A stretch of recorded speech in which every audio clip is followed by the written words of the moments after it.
Very, very curious. We bring it to you live, and then we bring you live reaction as well. That's Good Afternoon Britain, weekdays from midday. Only on GB News, the People's Channel, Britain's news channel. If you want your news to be straight talking, this is a nightmare for the Conservatives again. down to earth, It's not just Nottingham where this is happening, is it? and most importantly, honest, Hard-working, middle-class taxpayers, they'll get their book thrown at them. then catch me, Martin Daubney, Monday to Friday, 3 till 6 p.m. on GB News, Britain's news channel.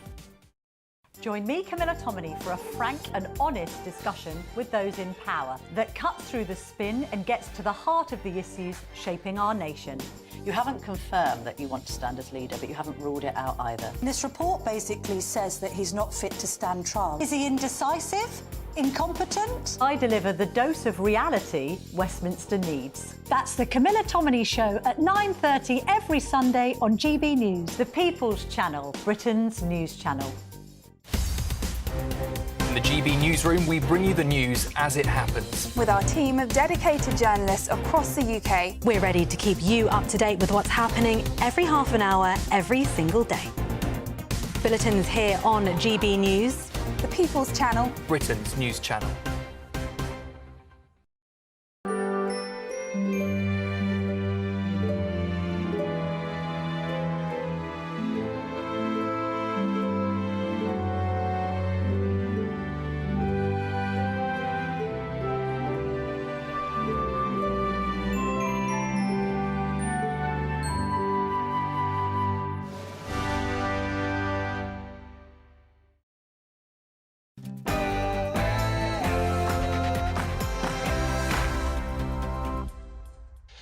Good morning. Third world scenes in NHS hospitals. Patients are dying undiscovered in hospital corridors and treated in cupboards and bathrooms. Well, a damning new report reveals the shame of corridor care as patients receive treatment in inappropriate spaces. Is the NHS now broken beyond repair? I will never accept or tolerate patients being treated in corridors. 8 months of non-stop negotiation. By my administration, a ceasefire and a hostage deal has been reached by Israel and Hamas. A ceasefire deal between Israel and Hamas. But will this bring peace to the Middle East? Exclusive polling shows that nearly 3/4 of adults support a national inquiry into grooming gangs, with almost half saying the scandal was a cover-up. The Prime Minister is making his first official visit to Ukraine, set to sign a landmark 100-year partnership deal, including defence and scientific collaboration. Conservative commitment backtrack. Kemi Badenoch will today say that the Tory party made a 2050 net zero target without a plan. 4 days out from Trump's inauguration, President Biden gives his farewell address with an ominous warning. Today, an oligarchy is taking shape in America of extreme wealth, power, and influence that literally threatens our entire democracy. As the transport watchdog recommends giving ticketless train passengers a yellow card for first offences, we're asking this morning, are we too soft on fare evaders? Best of British Film and TV, the BAFTA nominations are out. You'll be finding out who's up for a gong. Well, it's not Spurs who tried to act like a football team last night. No, I'm going to be fine. You're not bitter I'm at all. going to be fine. In sport, Arsenal moved back to second in the Premier League after beating Spurs in the North London derby. Newcastle win their 9th game on the bounce by thrashing Wolves. And guess what? Emma Raducanu is through to the 3rd round of the Australian Open. Woo! Love her. If you have some thick fog at the moment, it could be slow to clear this morning. Otherwise, today's looking dry for many of us. I'll have the details coming up. It's just gone 6 o'clock. I'm Stephen Dixon. I'm Ellie Costello, and this is GB News Breakfast.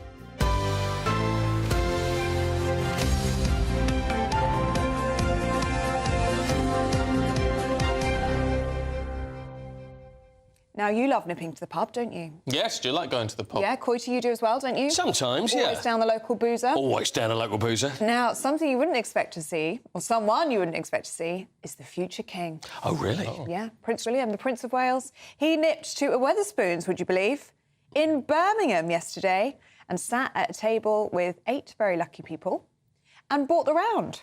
Did he? Oh, well, good on Yeah. him for buying the round. Yeah, apparently he was there for the Aston Villa game. Coity, you'll know more about that. Played against Everton last night, apparently. Yeah. So he popped in for a pint at Birmingham New Street Station. And Popped in? Yeah. yeah, He bought the round. with his photographers and entourage. Yeah, he bought the round. And then one of the fans that sat there, Steve Jones, he'll be in that picture there somewhere, saying, we were contacted by the club saying that Prince William wanted to meet some Villa fans as he was in Birmingham. He wanted to keep in the loop with everything that's going on at Villa. He was fantastic. I was amazed at how engaged he was with the club. He's not a fair weather fan. He spoke all about the club and all things Aston Villa. That's great. You see, you wouldn't expect to see him in the pub. You wouldn't expect to see him in a Spoons. You wouldn't Yes. expect him. Yeah, of course. Yeah, can't imagine. Oh, and apparently he drank Bulmer's cider. Oh, did he? Cider? Now, I wouldn't have put him down as a cider drinker, would you? I don't know. You would, A little would pink gin, maybe. Pink gin. No, I'd have thought... I don't know. I think so. So did I he would put go down to the bar? stout, I think. Did he walk up to the bar? No. No, he can't. So was it table service? I'm going to say... I don't know. But it's a great question. I think he had a lackey. So when he pays, though, does he have his own card? I'm sorry, so many questions. Did he pay with cash? We don't know. They haven't given us that detail. Fine, OK. If you were sat in Westminster Yes. at Birmingham New Street Station yesterday with the Prince of Wales, let us know, how do you pay for his round? Yeah. We'd like to know this. Or if you are the Prince of Wales, it'd be quite handy to know as Or well. if the Prince of Wales is watching himself, let us know. Also, he's got the beard still. I think it's a bit grey around the edges. The beard is great. Now, here's a question for you, because I've just told these two. I'm thinking of dyeing my hair, but not dark, but having, like, some silver streaks. See, nobody... It's usually the other way round, isn't it? Your Grecian 2000 sort of job, but you've gone the other way. I'm grey already. Yeah. So I just thought a few silver streaks. Silver streaks. Just for a change. Not a permanent thing, just to, like, give it a bit of a zhuzh. It'd be great. Into the summer. I think it's a great idea. Do you? Yep, I think you'll look like a silver fox. I'm sort of being talked into it by my hairstylist. Yes.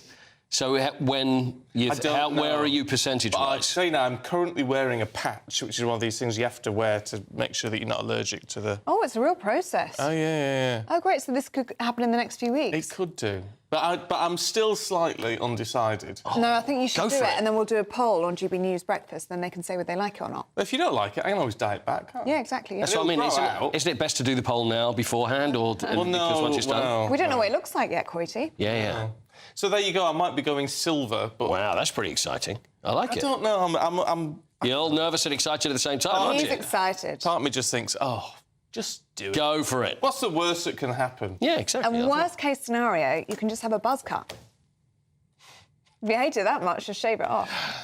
And it'll be like sitting next to a Skinhead, whole we used to new call man. them. Well, what? Skinhead. Skinhead. Yeah, skinhead. Yeah, no, I don't think so. Right, anyway, I'm sure you'll let me know what you think about that one. gbnews.com/you'll say. Now, on to serious matters, because there is horror in our hospitals. Corridor horror, I should say, really. Yeah. A damning new report made up of the experience of over 5,000 nurses has unveiled the shocking state of our health service.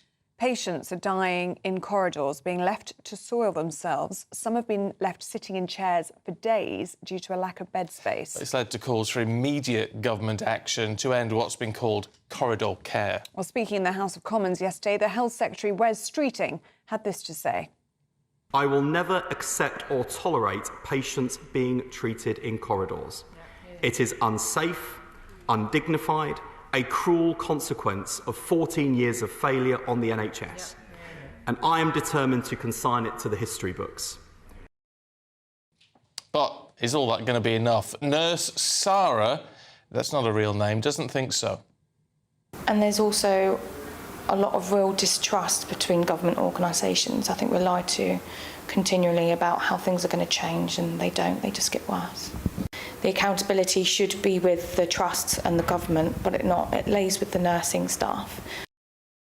Well, joining us now is former advisor to Boris Johnson, Oscar Reddrop. Good to see you this morning, Oscar. And this report is damning, isn't it? It's horrific. It's one of those... I mean, look, first of all, I should say, so this has been put together by the Royal College of Nursing. It's 460 pages long. It's mainly qualitative research. So that is exactly the kind of testimonies that you've just screened there from Sarah.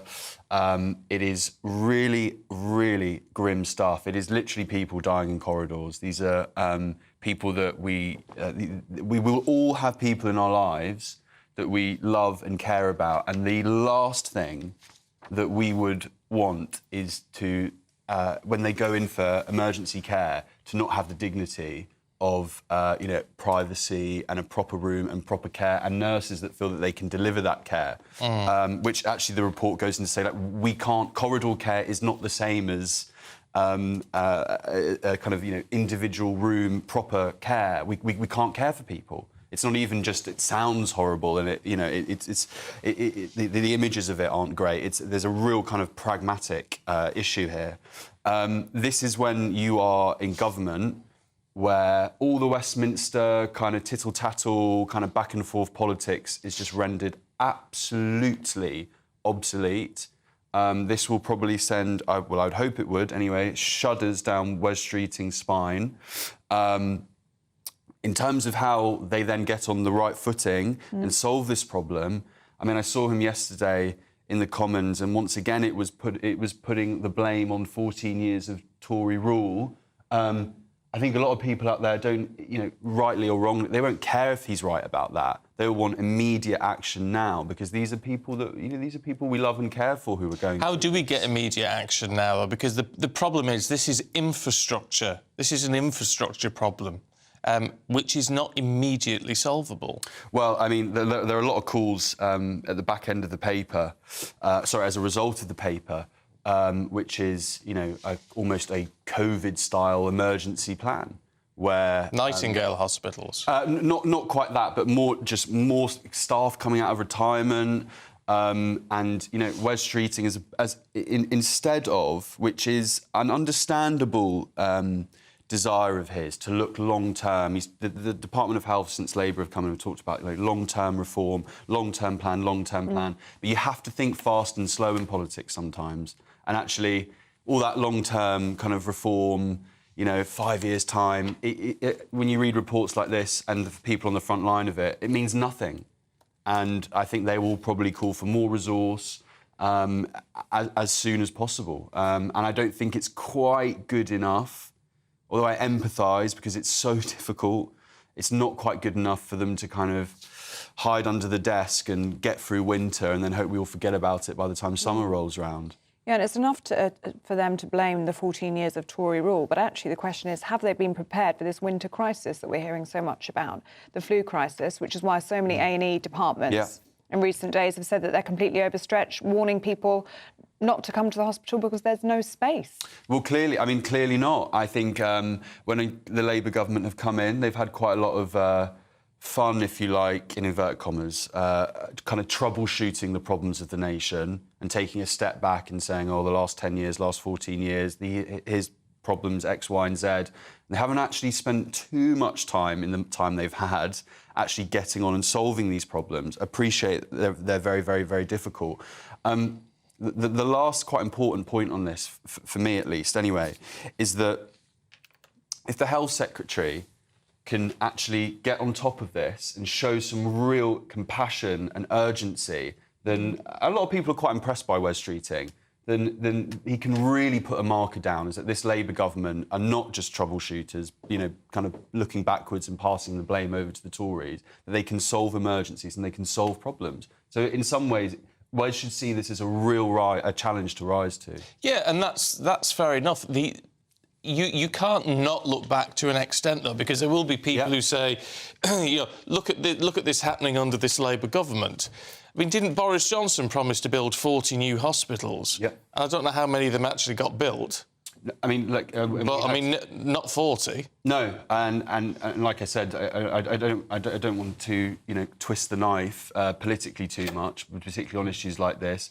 It is, there is political consensus, in fairness, that the health service is broken. I think you'll find Tories and Labour Party politicians who would agree on that. The way forward, however, in terms of frontline care and delivery, has not been great. I mean, what I would say, and you talked, I think, very, very right to raise this, Ellie, but, vulnerable old age pensioners losing their winter fuel allowance this winter, I don't think that helps with stuff like this. I think that is politically pretty reprehensible within this context of a report like this. Because, of course, that will absolutely impact the kind of the winter crisis in the NHS policies like that. So yes, maybe not 40 hospitals built, but I mean proactive policy like that is so that is so horrific in my view will only add to a lot of the pain that the hospitals are seeing at the moment. Just a final thought. You said, oh, well, you know, not Nightingale hospitals in terms of looking back to the COVID reaction. But why not Nightingale hospitals? I mean, I know they're expensive because you've got to set them up and all the rest of it. But wouldn't that actually be one solution to this? I mean, it depends how quickly you could get that done. I mean, this just feels to me like a resourcing point, and probably from their perspective, the Royal College of Nursing, an investment point as well. And it does make you think, you know, when we look, you know, in the weeks and months ahead, are we going to see more strike action? You know, it's when you see reports like this put together, I mean, that will only add fuel to that cause and that argument, I presume. And that's a really difficult one for the government because there's not a lot of money around. But then again, I think, you know, a lot of, you know, sensible-minded members of the public will go, well, do our nurses deserve to be paid more when they read stuff like this? They probably do. OK. Oscar Redrop, good to see you, as always. Thank you very much. It's a tough one. Let us know what you think. gbnews.com/yoursay. I mean, I don't know. We've got to find some money from somewhere for this. I mean, this cannot be allowed to continue, especially when this is going to be older and more vulnerable people who are more likely to be in this situation. Well, what struck me yesterday listening to Wes Streeting was when he was talking about older people, as you say, clearly with dementia, very, very confused about where they were and in the state of distress. And he was saying they're in the wrong place. When the elephant in the room is our social care system is broken, isn't it? Yeah. They shouldn't even be in an A&E department. But that's what needs to be looked at. And that is not a short-term fix. No, it's not. And no one's been able to fix it so far. No, they just haven't. If you've got any solutions, love to hear your thoughts. Pass them on. Right, it's 6:15. Let's have a look at some of the key stories this morning. And the Prime Minister is in Ukraine today to meet President Zelensky for the first time since he entered Downing Street. Sir Keir Starmer has held a closer-than-ever partnership with the country, signing a partnership deal to deepen the existing defence relationships and further military assistance. It comes amid concerns the US could start to wind down its support as Donald Trump returns to the White House on Monday. Downing Street says the UK's handover of the Chagos Islands to Mauritius should be reviewed by US President-elect Donald Trump before moving forward. The agreement includes a 99-year lease for the joint UK-US airbase at Diego Garcia, but has sparked concerns over security ties with China. Conservative leader Kemi Badenoch has branded the negotiations a disastrous surrender of British territory. The Prime Minister, though, defended the plan, insisting it ensures the military base's future and addresses the wrongs of the past. The government is reviving a controversial free speech law for universities, months after it was paused over concerns about protecting hate speech. The Higher Education Freedom of Speech Act, which was passed in 2023, gave universities a duty to promote free speech and allowed the regulator to fine institutions or student unions that failed to comply. Now, a government source says the Act will be adjusted to balance academic freedom with a proper complaints process.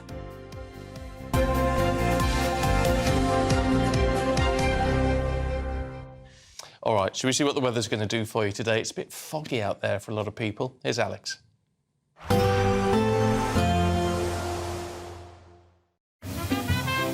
Heavy showers first thing will be followed by a warm, cosy day. Boxed boilers, sponsors of weather on GB News. Morning. Here's your GB News weather update from the Met Office. There is quite a bit of fog around for some of us this morning, and it's locally quite thick as well and will be slow to clear in some places. But it is generally going to be a dry day for most. Any initial rain across the far northwest clearing away for a time. Quite a bit of cloud across parts of Scotland and Northern Ireland. Some brighter breaks here. More cloud, though, towards the southeast, and it's going to be quite thick. Some murkiness still possible as well. Across parts of northern England into into Wales, a greater chance of seeing some sunshine once any fog clears away. Temperatures are going to be a little bit lower than yesterday, and when you factor in the thick cloud, it's going to feel even cooler as well. Now, as we head towards this evening, we're staying with the cloudy skies across southern areas, and there will be a few spots of drizzly rain. Perhaps the cloud actually spreads a bit further north as well, though a clear start to the night across North Wales and much of northern England. Further north for Northern Ireland and many parts of Scotland away from the east, it's looking quite cloudy. Eastern Scotland having some clear skies. Worth bearing in mind, we will see a bit more rain starting to push its way into the far northwest of Scotland as we go through this evening. That rain is then going to spread perhaps into Northern Ireland and across more parts of Scotland as we go overnight, so turning a bit wetter here. Otherwise, it is going to be largely dry, but we will see a lot of cloud developing, that cloud even pushing into parts of northern England and North Wales. But where we do have some clear breaks, temperatures taking a bit of a drop, some places falling close to freezing, many areas though having a relatively mild night for the time of year. As we go through tomorrow then, a bit of rain across parts of Scotland, some blustery winds likely towards the northwest of the UK. Otherwise mostly dry, some increasingly cloudy skies making their way as we go through the day. And with that, we're going to see some cooler air or some colder air pushing its way in. So temperatures, particularly towards the south, likely to be a little bit lower than today. Further north, it's staying mild for the time of year. Expect a warm front, moving from the kitchen right through to the rest of the house. Boxed Boilers, sponsors of weather on GB News. We've had lots of lovely views about your hair.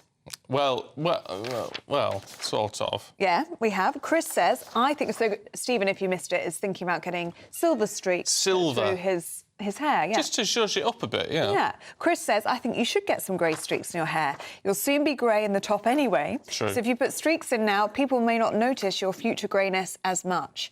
Fist pump emoji. That's what he's doing. Mariella says, I think Stephen looks great. He doesn't need to tart himself up. Very true. And David says, Stephen, my missus says you look good dark as you are. It suits you.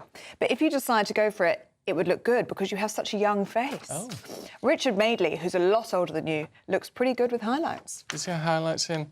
See, it'd have to not be like a blonde. It'd have to be white. Proper silver. Yeah, like a silver fox. Otherwise, it'd look stupid. You see, look how grey it is at the sides, you see. Yeah. So it just like... It would just like blend it through. Yeah, I think you should give it a go. Worst case scenario, you just dye it back. Yeah, I might just try. I just want to try it. Give it a go. Anyway. Let us know what you think. Anyway, gbnews.com/you'll say. It's expensive to get your hair done, though, isn't it? You're telling me. I could... Well, you've got a lot of hair to get done. Yeah, it's true. I need 50 grand to get my hair done. That's an expensive hairdo. It is very expensive, but I can't actually take part in the Great British Giveaway. But if I could, it would help with those hair appointments. But you can win. Here are all of the details that you need. Now, still to come, a breakthrough ceasefire between Israel and Hamas. We'll be looking at that in a bit more detail next.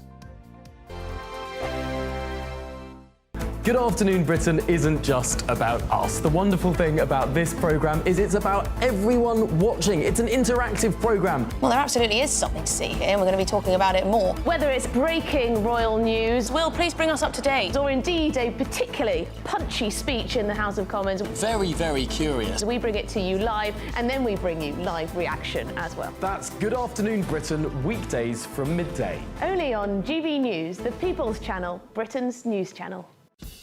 Lee Anderson's Real World, Fridays from 7 p.m. Aaron McLean, the goal machine here, used to play for Peterborough United. You bagged loads of goals for them back in the day. But I've got a bone to pick with you, young man. You scored at the City ground against Nottingham Forest for, was it Hull City? For Hull City, yeah. Why did you do that? Well, that was my job, unfortunately. I must say, that was actually one of my favourite goals. Was it really? Because obviously, playing at the City ground, unbelievable stadium, historic. It is great. So, and we beat you 1-0. OK, no need to rub it in. These sports clubs, whether it's football or rugby or whatever, should offer two alternatives, either a professional footballer, or if you don't quite make it, you can still go and play football at a lower level, but have a career as well, maybe be an electrician or a plumber. 100%. You know, listen, I've had multiple conversations with various different people, whether it's the PFA or whether it's clubs. Even players who do have careers, you know, there's so many that don't make it and don't quite make it to the level or only play at a lower level. There's so many that do have long careers, but once you come to the end of that, you've spent, you know, for me, I spent 20 years as a professional footballer.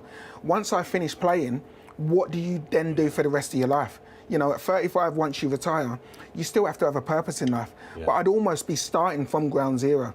I'm fortunate that I went into coaching and then went into the media. That's good. But for every one of me, there's hundreds that don't. And I've got so many friends who, I've got to say, you know, have really, really struggled on the, you know, mental health side. Yeah, it's a good point, actually, because you go from like playing in stadiums, big stadiums, small stadiums, crowds, singing your name, and all that sort of stuff, that adulation, the buzz of winning games, and you know, the downs of losing games, and you go from that to sort of nothing when you finish. I mean, that's a big come down there. It's a huge come down. GB News, the People's Channel.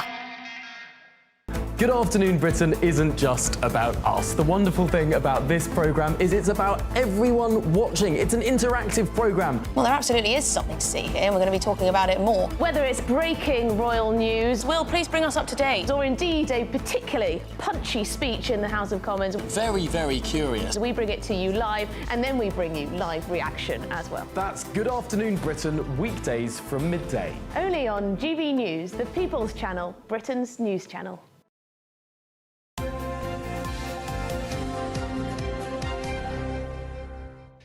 It's 6:25 now. A ceasefire agreement between Hamas and Israel has been agreed, putting an end, supposedly, hopefully, to 15 months of war.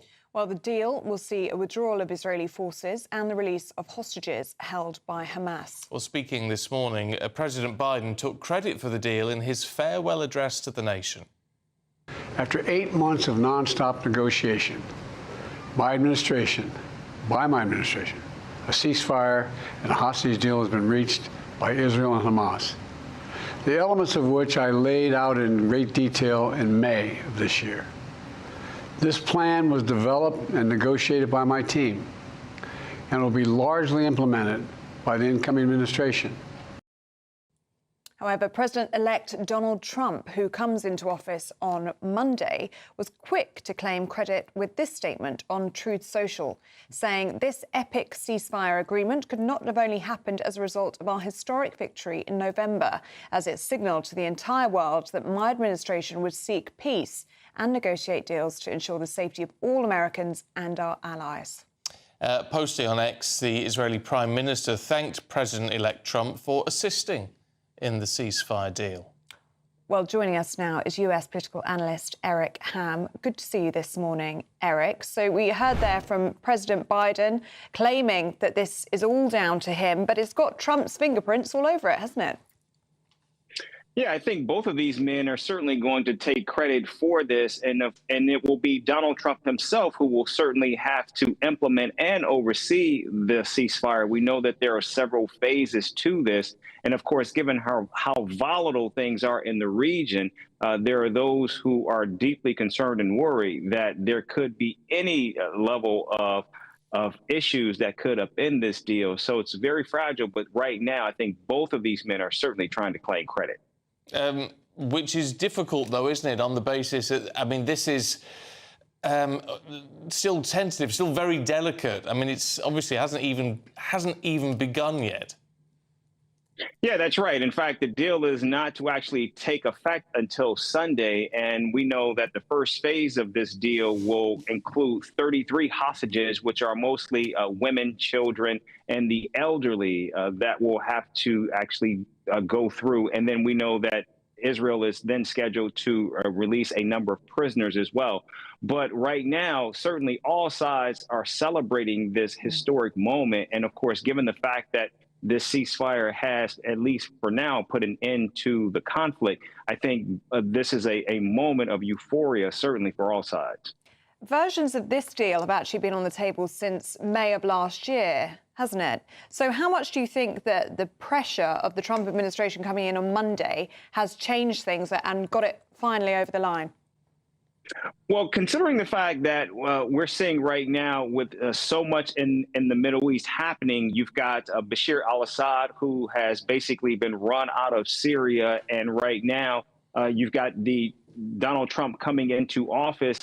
Clearly, I think Hamas saw that their back was up against the wall, and this would be not just the only deal, but there would be no deal outside of this. And we know that already the Trump administration has already threatened Hamas that if they did not seek peace and a deal, that they will certainly be held to account. And so I think what we're seeing right now, given the fact that there really are no alternatives for Hamas, this was the best and only option available to them. OK, Eric, thank you. Let's get the thoughts here in the studio of Foreign Policy Advisor and former Chief Executive of the National Jewish Assembly, James Marlowe. James, good morning to you. Is this a moment of euphoria on both sides?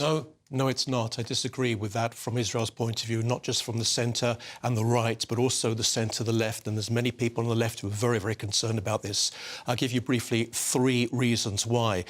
Number one is that the deal, the first phase of the deal, there are 3 phases. Phase 2 and phase 3 has not even been discussed at this point.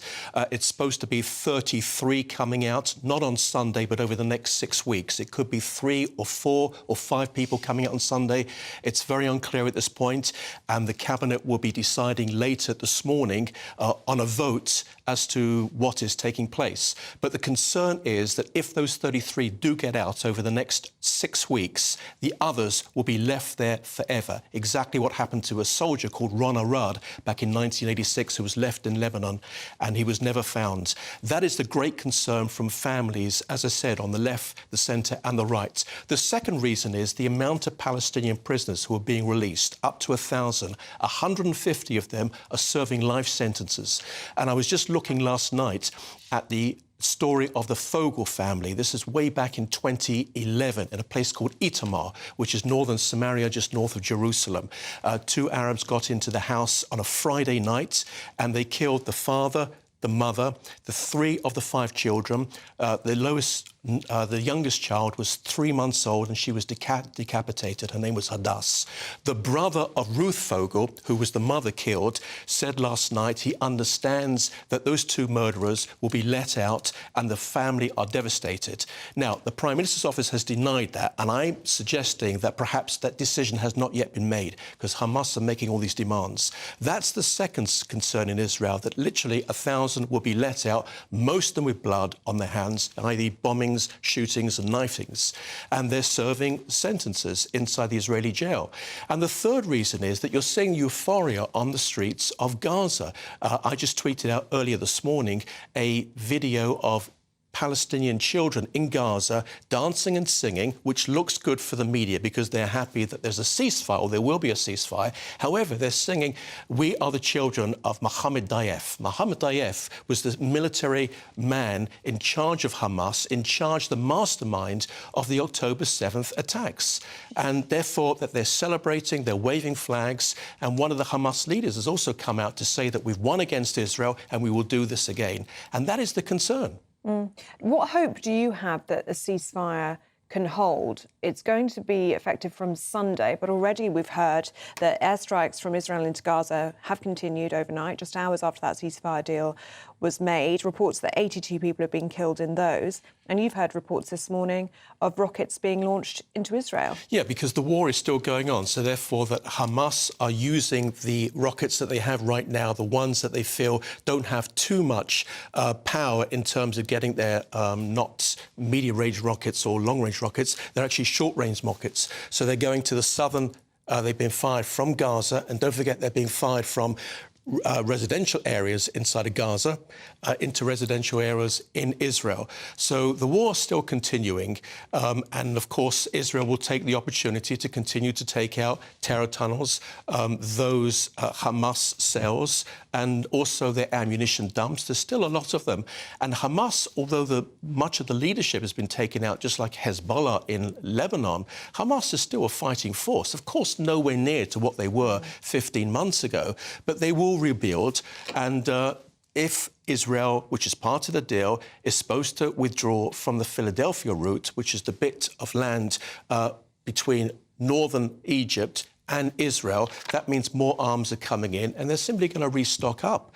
So we're looking really, I say we, the Western world, those who really want peace, so real peace, is for Donald Trump, the new administration coming in who on Monday, and I knew this was going to take place, whether it was going to be Monday morning or whether it's going to be Sunday. It was clear it was going to happen just before or during the time that he was going to take the oath to be president.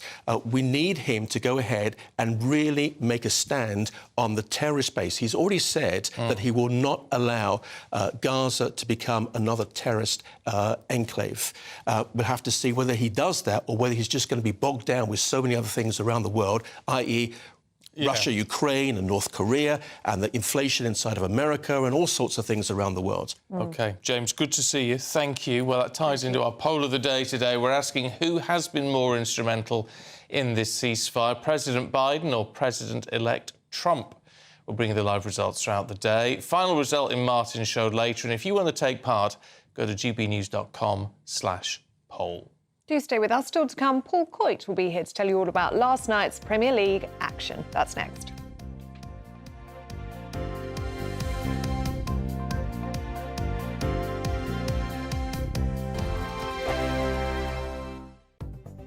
The latest GB News travel. Good morning, I'm Russell Holding. Stena Line sailings are back up and running between Holyhead and Dublin, but with delays. On Merseyside, the A57 is closed westbound off junction 2 of the M57 at Huyton after an accident. In Cambridgeshire, the A14 is closed eastbound after an accident in fog between junctions 35 and 36 from Stoke-on-Quoy to the A11 at 9 Mile Hill between Cambridge and Newmarket. On the M26 in Kent, it's taking roughly a quarter of an hour, and delays approaching the M25 because of road works. There are delays of up to 2 hours to DFDS sailings between Dover and Dunkirk. In Somerset, the A358 remains closed each way along Halsey Hill off the A39 between Willerton and Crocombe after an accident yesterday morning. That lorry went into a ditch. And in Devon, the A386 is closed along New Road in Torrington after an accident. You can stay up to date throughout the day by visiting our website, gbnews.com. Patrick Christie's Tonight. Weekdays from 9 p.m. 5 years ago today, Harry and Meghan shocked the world when they announced that they were stepping back from royal life in what has since been dubbed Megxit. Many royal experts thought the future of the royal family was in doubt after the Duke and Duchess of Sussex's bombshell Oprah Winfrey interview, their scornful Netflix documentary and Harry's autobiography Spare that took aim at William and Catherine. Pleased to be joined now by entertainment and royal journalist Sarah Louise Robertson. Sarah, thank you very, very much. Great to have you on the show. So, Megxit, 5 years on, how's it gone for them? It couldn't have gone any worse. I remember, as you pointed out there, Patrick, 5 years ago, one senior courtier called this move a declaration of war on the royal family. Well, this is a war that Meghan Markle and Prince Harry have lost. They are the losers in this whole sordid affair. And the royal family have come out stronger, more unified and better than ever. You know, she had it all in her hands to play with. It was all there to play with. She had the HRH title. She could have gone on to do wonderful things. And what's she now? A reality star. She's not even a working actress anymore. This new cookery show, Netflix have put it in the reality side of their categories. What a come down that is. We don't see them together in public anymore. She's doing her thing. She's going down the avenue of reality TV. And Harry's trying, I think, to do some of his charity work. I still think that if he held his hands up and some things happened, that maybe the British public would. He'd have to beg his brother. He'd have to beg his brother. The sticking point here is Prince William. Charles, yes, misses his son. I will say that again. He does. GB News, the People's Channel.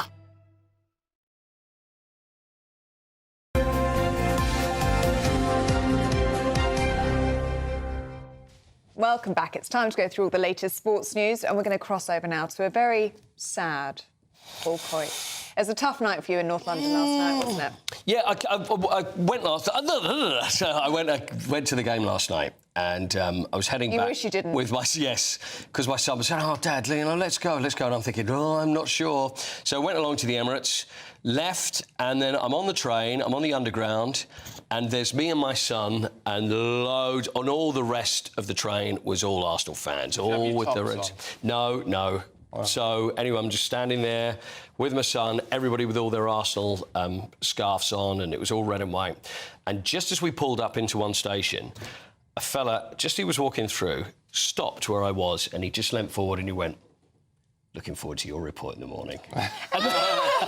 And then he got off the train. And you know what? And I laughed and I just said, OK, I'm not. And that was it. So, yeah, I thought that was pretty funny. So he was probably standing there thinking, what shall I say? Yeah. What shall I say as I walk off? There's me undercover. But anyway, Arsenal 2, Spurs 1. And Arsenal were the better team. There's no doubt about it. They came from behind. Spurs scored first, and it was against the run of play. There's Heung-min Son there. See that? I don't advise that with the fingers up to the lips and go, "Be quiet, everybody," because it was too early on. So he scored first, and Spurs find themselves 5 points out of a possible 27 in the Premier League, and it's not good form. It really isn't good form. Arsenal, though, they're actually pushing then to the top there. They've had a couple of bad results, but were they that great yesterday? They did a good job, and they certainly deserve to win it. Huh? They won. Well, yeah, that's what I'm saying. I'm even being hypercritical because it just shows that Spurs were really not. It is because of bitter. But I think Arsenal, they did the job. They probably could have scored more goals. So could they have scored more? Possibly. They were certainly the better side. It was an uncomfortable watch for every Spurs fan, but I think Arsenal fans enjoyed themselves very much, and so they should do. What else happened yesterday? That's it. That's all I got. I've given up. I can't talk about anything else. Yeah, that was it. Oh, by the way, should we hear from Ange? I think it'd be nice. We do have Ange. Oh, right. Okay. Spurs manager Ange Postecoglou. You know, I haven't seen this, but you know he's not going to be looking here. He'll be looking down here, and he's not going to be too happy. But this is what Ange Postecoglou had to say about the game. Yeah, no, not good enough. Especially the first half. We were just, way too passive. Allowed sort of Arsenal to take control of the game, and just really disappointed with the way we, both with and without the ball, sort of allowed them to dictate the tempo, and paid a price for it. Second half was a little bit better, but nowhere near good enough. Sort it out then, Ange. Yeah, don't you think? There you go. He's got a big job on his hands. He does. It's a lot of injuries, but it wasn't good. Wasn't good at all. Everton 0, Aston Villa 1. We saw the Prince of Wales, didn't we? He was there at Wetherspoons before the game. Brought the round, yeah. So I wonder, do you reckon the players, if they say, look, just to let you know, the future king's in today, so put a good performance in for us. You know, it would drive you on a little, wouldn't it? He's always at Aston Villa, isn't he? Does, look, there he is. But in the tie, you think, if you go into football, you're going to Wetherspoons. You shouldn't have a shirt and tie. Shirt and tie, No, maybe not. It's a great do you think? point. Yeah, no, I right, wouldn't you do. You should be in a jumper because jeans. everybody around him, nobody is there in the shirt and tie. Yeah. But he is the Prince of Wales. Exactly. This is what I'm thinking. So is it then protocol that you would turn up in the... Wrong time of day, though. Yeah. Should have gone in the morning. It's great. You get a great breakfast in Spoons. You do. And unlimited coffee. I mean, what more do you want? Should we do that afterwards? Oh, yes, just cheer me up a little bit? Yeah. That'd be good. Anyway, return of David Moyes at Everton. He said that he's not a magician. Well, he's not a magician, he's actually a football manager. But the thing is, there's a lot of work to be done because they just can't score goals. Whereas Everton didn't, Aston Villa did. Leicester 0, Crystal Palace 2. Leicester not looking good, they're right at the bottom. Newcastle 3, Wolverhampton Wanderers 0. Now, they are really on a good run at the moment, Newcastle. They're into 4th. It's the 8th straight Premier League game that Alexander Isak has scored in, and he is arguably the best player in the Premier League at the moment. This guy's unbelievable. He's Dutch, he scored 2, he made 1, and he's on this great streak. Now, there's a Premier League streak, which is Jamie Vardy, 11 goals on the bounce. This is back in 2015-2016. So Alexander Isak is now on 8, which is a Newcastle record, which has beat Alan Shearer's record. So just a few more, and then he could break the Premier League record. So he's doing very well at the moment. Very good player. Well, everybody wants him. Everybody would love him to play for their club. Fair play. Right, we're out of time, Paul. OK, I better tell you about Emma Raducanu. We'll do that in the next hour. Yeah, look forward to it. Yeah. Right. We're going to have the papers in a minute, but first, let's just show you the forecast of some of the top European holiday destinations if you fancy a bit of winter sun.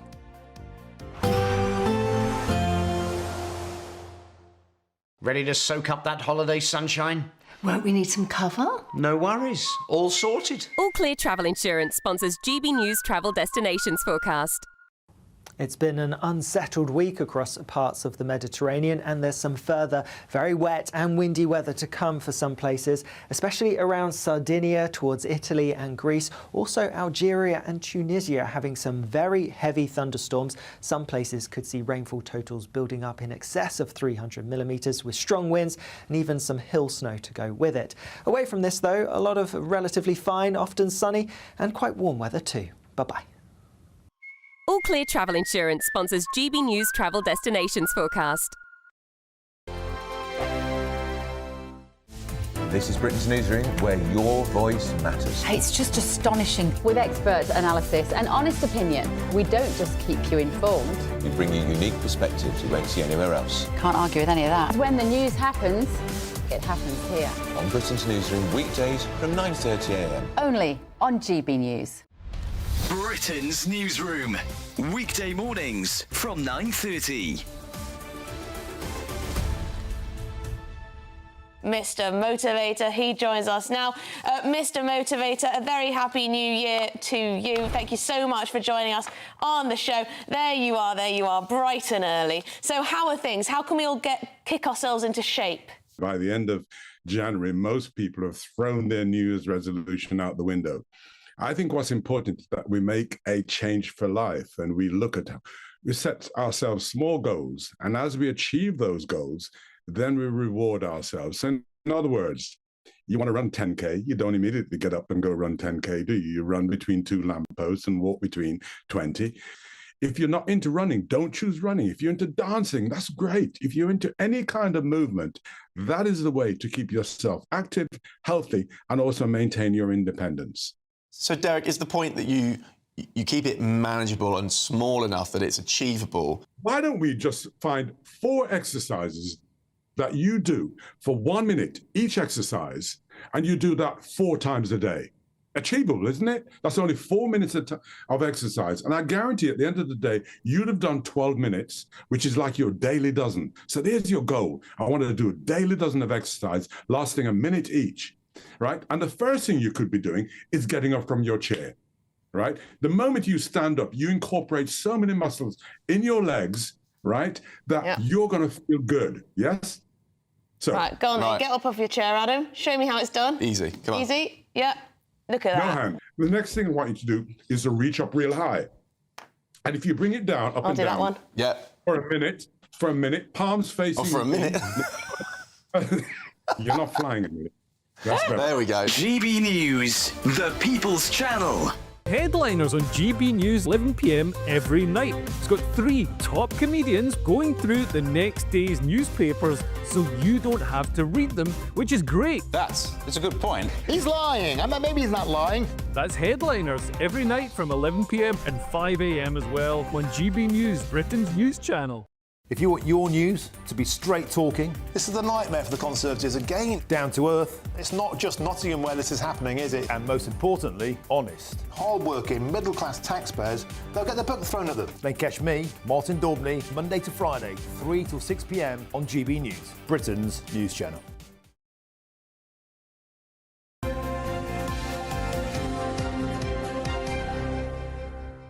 6:47, time for the papers with former Labour advisor Scarlett Maguire and the political commentator Kane Blackwell. Morning, you two. Good morning. Let's start with the Telegraph, should we, Scarlett?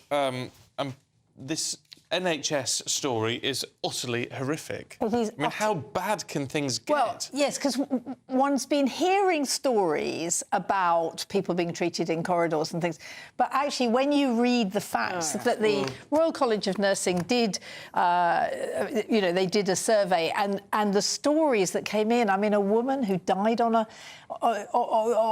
trolley and wasn't found for hours. I mean, yes, you can. I mean, things go wrong, and you can, but not to be found for hours. Somebody who had a miscarriage on a trolley. I mean, it is absolutely appalling. People lying in their own mess for Yes. hours. Yes, just terrible. It's horrific.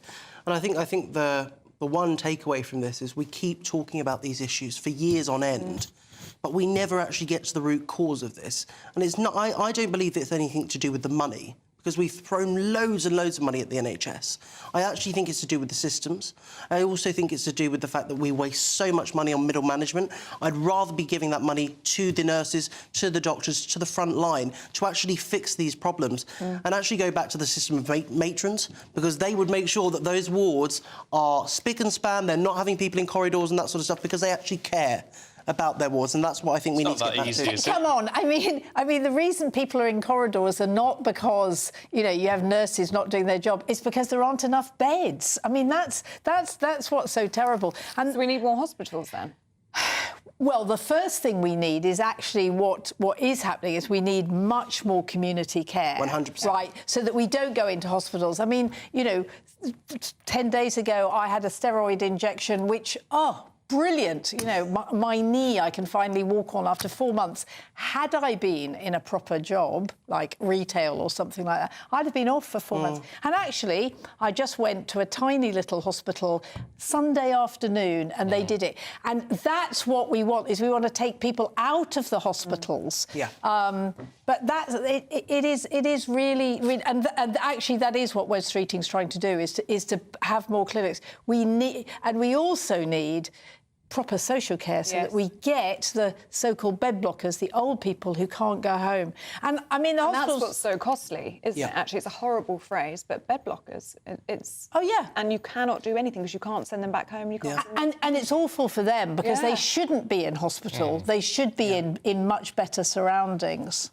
I mean, Wes Streeting's been dealt a very bad hand by the Tories, hasn't he? Well, I think the NHS is in a bad state regardless of who runs it. I think it was in a bad state when we took it over. I think it's a bad state now. And I do think that we should take responsibility for the state it is in as well. I'm not going to sugarcoat the situation.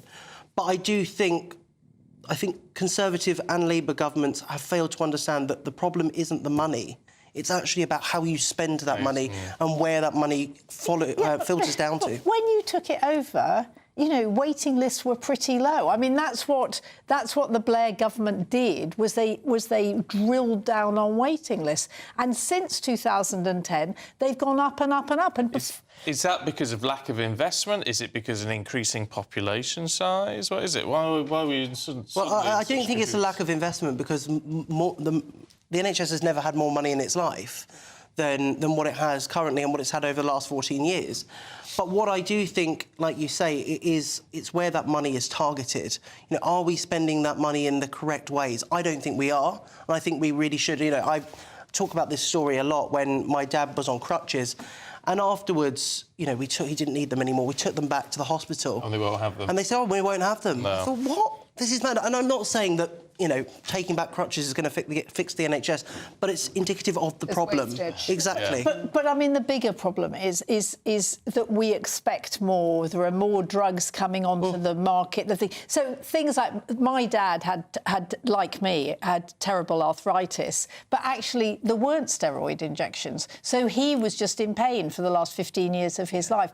And actually, we have higher expectations. Yeah. And then when there is a drug that NICE, the thing that says whether you can have the drug or not, and when they say no because it's too expensive, I mean, then the Daily Telegraph will go mad and say yes, but we should be able to provide everything. We pay enough for it all. Well, we should. But have you any idea how everything is? I mean, so and then are we going to have fat-reducing drugs for everybody who's obese? I mean, the problem is that the demand just goes on and on and on, and we do expect. I expect not to be in pain. I expect that when I go to see my doctor, that they will give me something to cure it. We have very high expectations. That's not a huge ask, though, is it, to not be in pain? Well, you wouldn't have thought so. In this country. OK, we're running out of time. Let's have a look at the Sun, should we, where people are running out of money? Yes, well, I know the feeling. And it did make me chuckle, actually, because it was saying that, Gen Zs and millennials are probably going to be hardest hit by this, and I can attest to that as being one. I think a lot of people are really struggling with, rents, huge rents, particularly in London and other places in city centres. We really need to get back to a state where people have actually got more money in their pockets to actually spend on the things that they want to and actually be able to live. They do. I'd be more concerned for people when they get into their sort of 30s, 40s and onwards, and then, of course, the elderly, of course. Indeed. Because when you're young, you're not meant to have any money. It does all go on rent and food. Well, it does, but also I think my parents' generation, my mum and dad were buying a house at my age at, 25. This is where we've fallen to now. We cannot even get, people a mortgage in this country who could afford to get one. I think this is where we've fallen to. But you're right. It is the elderly as well. Particularly now, they don't have the winter fuel payments. People are really, really struggling, and this government has not helped them at all. Yeah. OK, got to leave it there. Kane, Scarlett, thank you both very much indeed. Let's go to check on the weather now with Alex Burkle.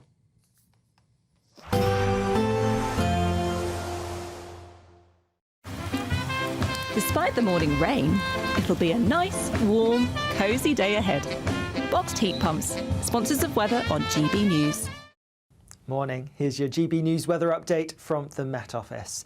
There is quite a bit of fog around for some of us this morning, and it's locally quite thick as well and will be slow to clear in some places. But it is generally going to be a dry day for most. Any initial rain across the far northwest clearing away for a time. Quite a bit of cloud across parts of Scotland and Northern Ireland. Some brighter breaks here. More cloud, though, towards the southeast, and it's going to be quite thick. Some murkiness still possible as well. Across parts of northern England into Wales, a greater chance of seeing some sunshine once any fog clears away. Temperatures are going to be a little bit lower than yesterday, and when you factor in the thick cloud, it's going to feel even cooler as well. Now, as we head towards this evening, we're staying with the cloudy skies across southern areas, and there will be a few spots of drizzly rain. Perhaps the cloud actually spreads a bit further north as well, though a clear start to the night across North Wales and much of northern England. Further north for Northern Ireland and many parts of Scotland away from the east, it's looking quite cloudy. Eastern Scotland having some clear skies. Worth bearing in mind, we will see a bit more rain starting to push its way into the far northwest of Scotland as we go through this evening. That rain is then going to spread perhaps into Northern Ireland and across more parts of Scotland as we go overnight, so turning a bit wetter here. Otherwise, it is going to be largely dry, but we will see a lot of cloud developing, that cloud even pushing into parts of northern England and North Wales. But where we do have some clear breaks, temperatures taking a bit of a drop, some places falling close to freezing. Many areas, though, having a relatively mild night for the time of year. As we go through tomorrow then, a bit of rain across parts of Scotland, some blustery winds likely towards the northwest of the UK. Otherwise mostly dry, some increasingly cloudy skies making their way as we go through the day, and with that we're going to see some cooler air or some colder air pushing its way in. So temperatures, particularly towards the south, likely to be a little bit lower than today. Further north it's staying mild for the time of year. There will be a light breeze in the morning, leading to a warm front. Boxed heat pumps, sponsors of weather on GB News. The latest GB News travel. Good morning, I'm Russell Holding. On Merseyside, the A57 is closed in both directions off junction 2 of the M57 at Huyton after an accident. In Cambridgeshire, the A14 is closed eastbound between between junctions 35 and 36 from Stoke-on-Quoy to the A11 at 9 Mill Hill between Cambridge and Newmarket after an accident in the fog.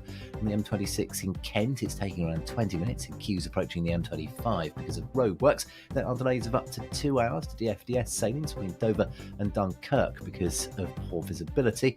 And a couple of problems in Somerset. The A358 remains closed each way along Halsey Hill between Bicknoller and Crocombe after an accident yesterday morning where a lorry went down a ditch, and the A30 is closed west of Chard after an accident. You can stay up to date throughout the day by visiting our website gbnews.com. Don't miss your chance of luck. Join me, Nana Akwe, for an informative, interactive news programme with a difference.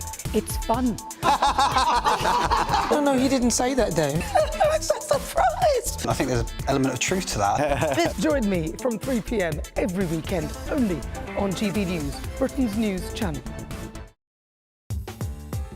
I'm Christopher Hope. From pop stars to politicians, I'll interview anybody in a pub who's got a political opinion. Join me every Friday on Spotify, Apple Podcasts, YouTube or gbnews.com, or wherever you get your podcasts. This is GB News, the People's Channel. We're proud to be GB News, the People's Channel. And as you know, we always love to hear your views. Now, there's a new way of getting in touch with us at gbnews.com/your say. By commenting, you can be part of a live conversation and join our GB News community. You can even talk to me, Bev Turner, or any of the members of the GB News family.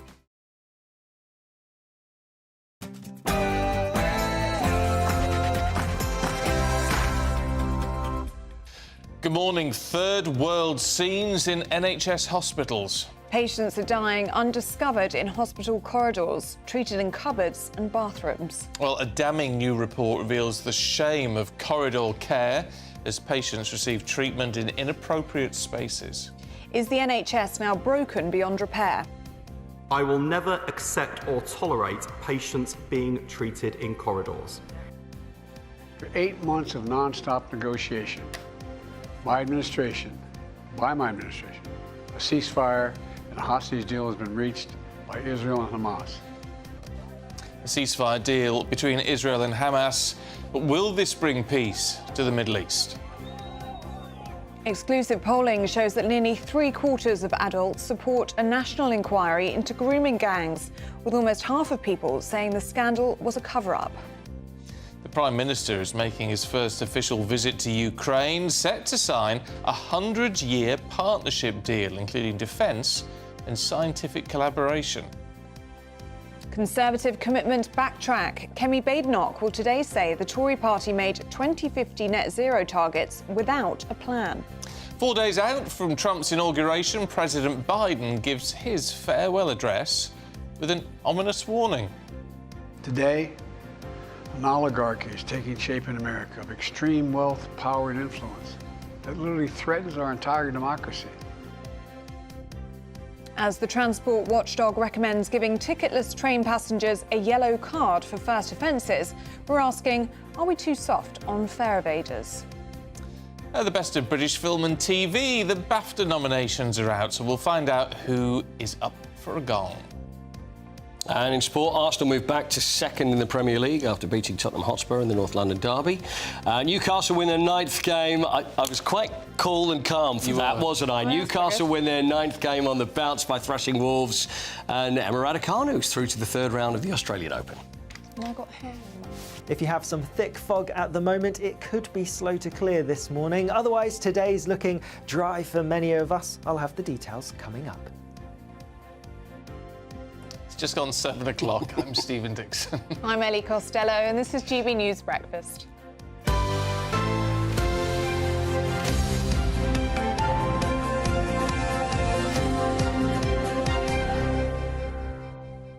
Sorry, we're having a bit of a nightmare here. I know. Ellie's got a wispy feeling on her face.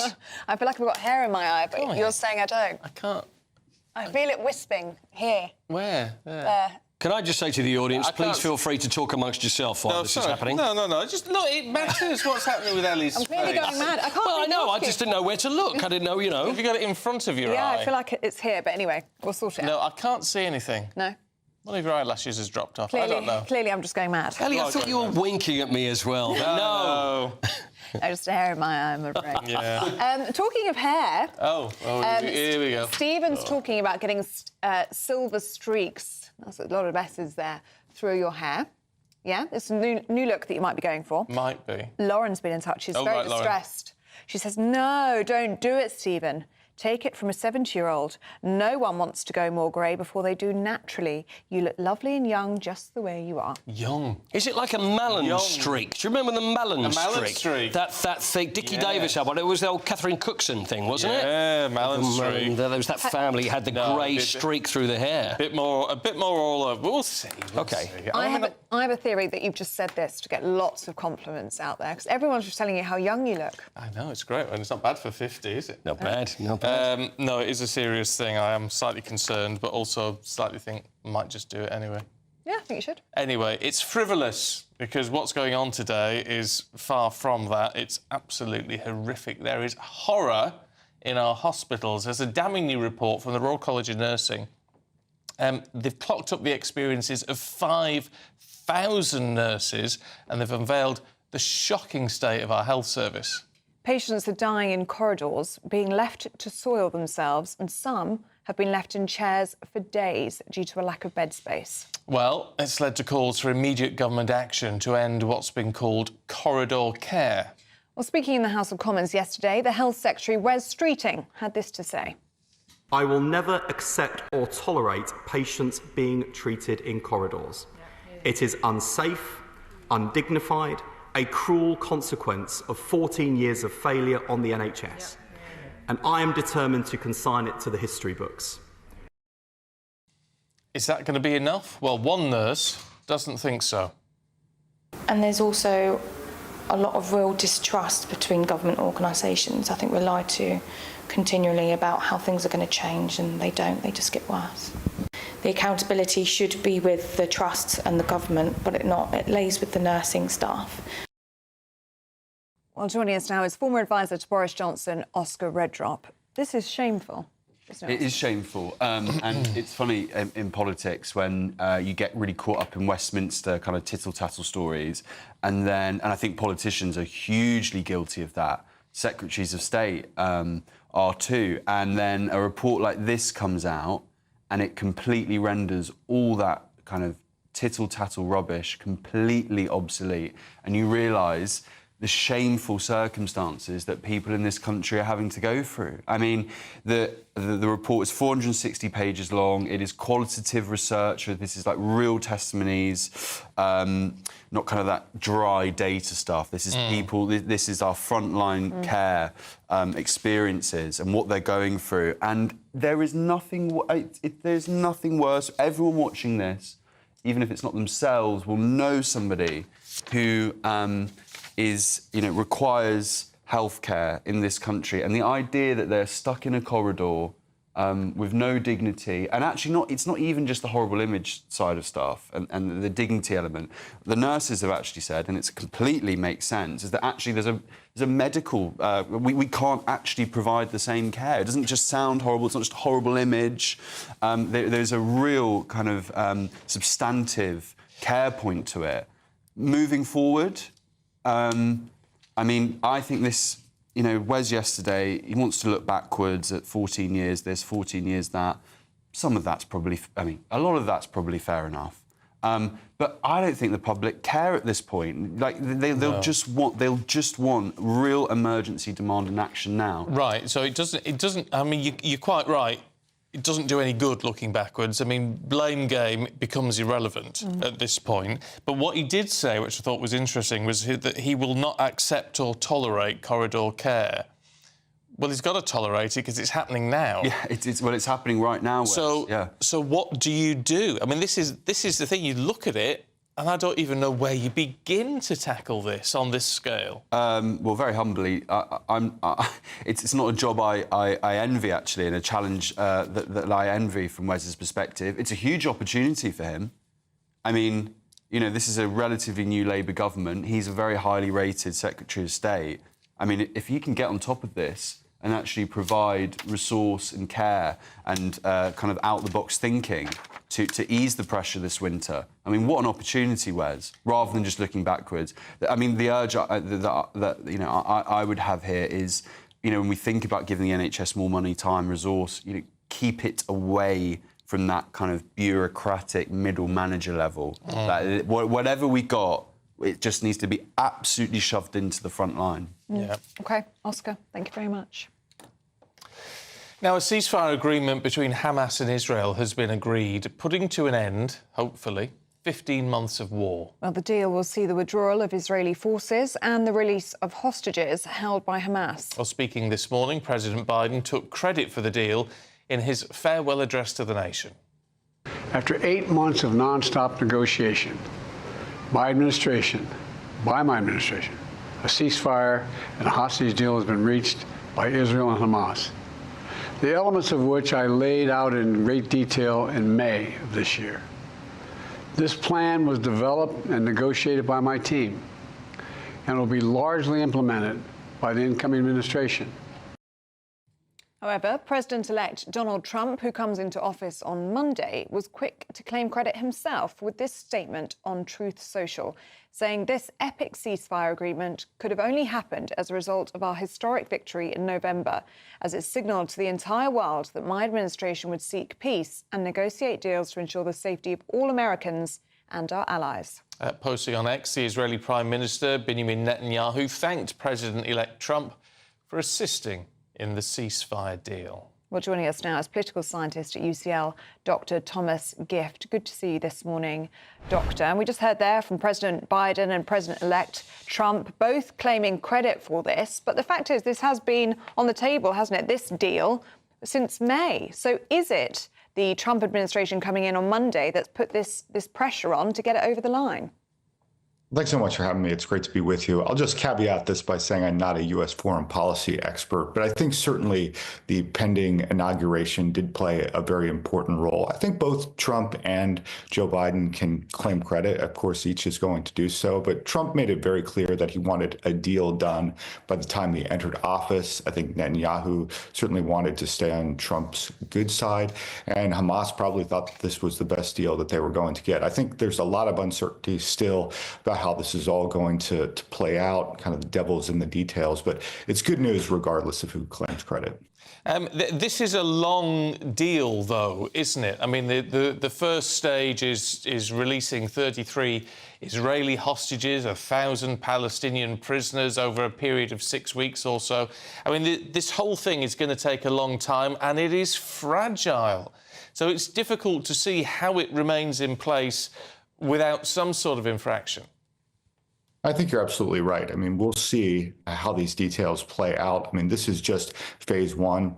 It's good news, certainly. But are the different parties going to maintain this agreement? I think that is a big question. And so we'll see. Benjamin Netanyahu had said previously that he would not stop the war in Gaza until Hamas had been obliterated. They have been severely damaged, haven't they?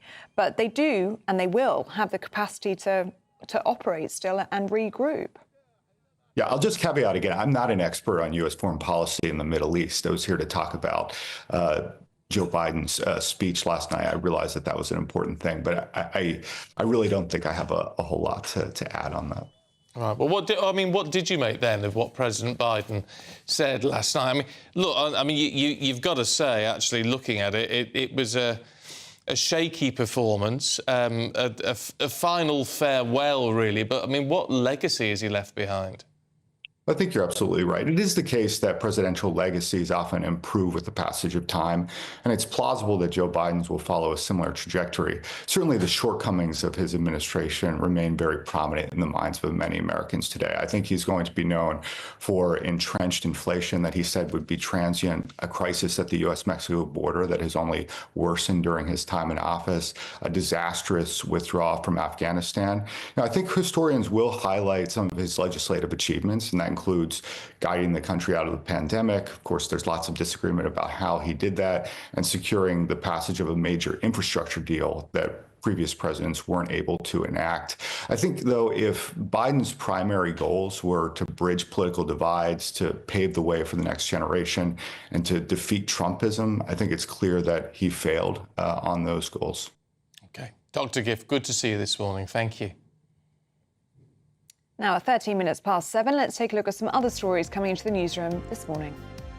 And in breaking news, the economy grew by 0.1% in November. Now, that's according to the latest GDP figures out this morning. It is a recovery from the contraction seen in October, where the economy shrunk by 0.1%, and from the zero growth seen between July and September. But it is still, basically flat. The Prime Minister is in Ukraine today to meet President Zelensky for the first time since he entered Downing Street. Sir Keir Starmer has hailed a closer-than-ever partnership, with the country signing a partnership deal to deepen the existing defence relationships and further military assistance. It comes amid concerns that the US could start to wind down its support as Donald Trump returns to the White House on Monday. Downing Street says the UK's handover of the Chagos Islands to Mauritius should be reviewed by President-elect Trump before going forward. It includes a 99-year lease for the joint UK-US airbase in Diego Garcia, but has sparked concerns over security ties with China. Kemi Badenoch has branded the negotiations a disastrous surrender of British territory. The Prime Minister has defended the plan, saying it ensures the military base's future and addresses the wrongs of the past.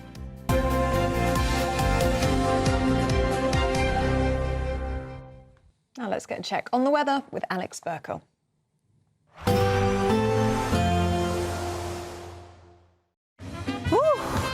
A chilly start will give way to a lovely, warm afternoon.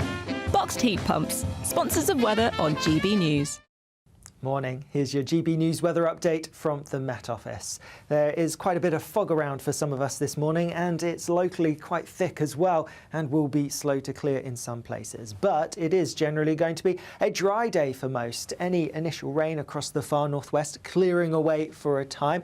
Quite a bit of cloud across parts of Scotland and Northern Ireland. Some brighter breaks here. More cloud, though, towards the southeast, and it's going to be quite thick. Some murkiness still possible as well. Across parts of northern England into Wales, a greater chance of seeing some sunshine once any fog clears away. Temperatures are going to be a little bit lower than yesterday, and when you factor in the thick cloud, it's going to feel even cooler as well. Now, as we head towards this evening, we're staying with the cloudy skies across southern areas, and there will be a few spots of drizzly rain. Perhaps the cloud actually spreads a bit further north as well, though a clear start to the night across North Wales and much of northern England. Further north for Northern Ireland and many parts of Scotland away from the east, it's looking quite cloudy. Eastern Scotland having some clear skies. Worth bearing in mind, we will see a bit more rain starting to push its way into the far northwest of Scotland as we go through this evening. That rain is then going to spread perhaps into Northern Ireland and across more parts of Scotland as we go overnight, so turning a bit wetter here. Otherwise, it is going to be largely dry, but we will see a lot of cloud developing, that cloud even pushing into parts of northern England and North Wales. But where we do have some clear breaks, temperatures taking a bit of a drop, some places falling close to freezing. Many areas, though, having a relatively mild night for the time of year.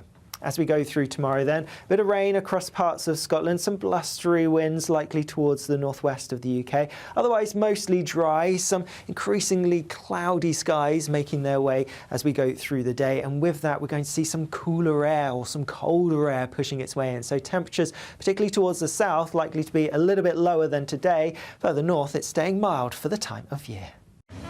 A nice bright morning will generate a lovely warm day, right through to the evening. Boxed Solar, sponsors of weather on GB News. Now, how do you fancy £50,000 this January? It could all be yours in our biggest ever Great British giveaway. Here's how you enter. Don't miss your chance to... Yes, good luck. Still to come, 90 years of driving tests in the UK. Now, did you pass your test first time? Yes. Knew it, knew it. In the newsroom this morning, we were discussing driving tests, and I said it took me 3 times, obviously, which is quite obvious if you've ever seen me in a car. And I said, ask Stephen Dixon, I bet you he passed first time. There you have it. Yeah. I bet you had no minors. I don't know. No majors. Oh, I don't know. I'm telling you, you didn't. Oh, right, they didn't tell you that. And of course, there was no theory test. Oh, well, yes, you had it Back easy. in my day. You had it easy. Anyway, we're going to be talking about the driving test now, and is it fit for purpose? That's next. Hi, I'm Michelle Dewberry, and my show is your opportunity to cut through all the noise and dive in headfirst to some robust debates. Ideas clash. Situation, isn't it? Because the failure is you're deliberately avoiding my point. Nothing's held back, And if you think this is the end of it, wait for more. and we do not shy away from the difficult stuff. Sometimes I want to shake people and say, if only you understood. So join me on Jubes & Co. weeknights at 6 p.m. only on GB News, Britain's news channel. Sunday with Michael Portillo from 11, only on GB News. Figures released by the National Child Measurement Programme in 2024 found that almost 1 in 10 children was obese in the first year of school. Children living in deprived areas are twice as likely to be overweight as those in more affluent parts. Organisations like the Prepped Foundation are educating youngsters about healthy eating by giving them the skills to create balanced meals. TV chef James Golding has joined the foundation as the head of food education, and he joins me now to talk about the work. James, lovely to see you here. Good to see you too. So Prepped used to be Table Talk Foundation, and it's now obviously Prep for Life, Prep for Knowledge. It's basically a charity to encourage kids to have a better understanding of food, but at the same time enjoy cooking and hopefully make better food choices in their life, as well as perhaps share the information we give them with their families. Do you see them developing an understanding of the difference between a healthy and unhealthy food? Yes, I think that kids tend to sort of be taught a lot of this in school, but being able to actually ask questions to a chef and be able to cook with produce which they know is one, that is going to be tasty because they've tasted it, but two, open their eyes to food that they may not have tried before. I think that I think a lot of kids say they don't want to try stuff because they don't like the way it looks, but the way that we produce our sessions, we encourage the kids to try, and I think it really does open their eyes. It's very easy, I think, currently to be able to make easier choices, say fast food choices or that type of thing, and it's obviously giving people the ability to make the right choices, but also the skills to be able to do it. So I think it's something that needs to be addressed and something that really needs to be pushed, and that's what we're doing as a charity. GB News, the People's Channel. Good Afternoon Britain isn't just about us. The wonderful thing about this programme is it's about everyone watching. It's an interactive programme. Well, there absolutely is something to see here, and we're going to be talking about it more. Whether it's breaking royal news, Will, please bring us up to date. or indeed a particularly punchy speech in the House of Commons, Very, very curious. we bring it to you live, and then we bring you live reaction as well. That's Good Afternoon Britain, weekdays from midday. Only on GB News, the People's Channel, Britain's news channel.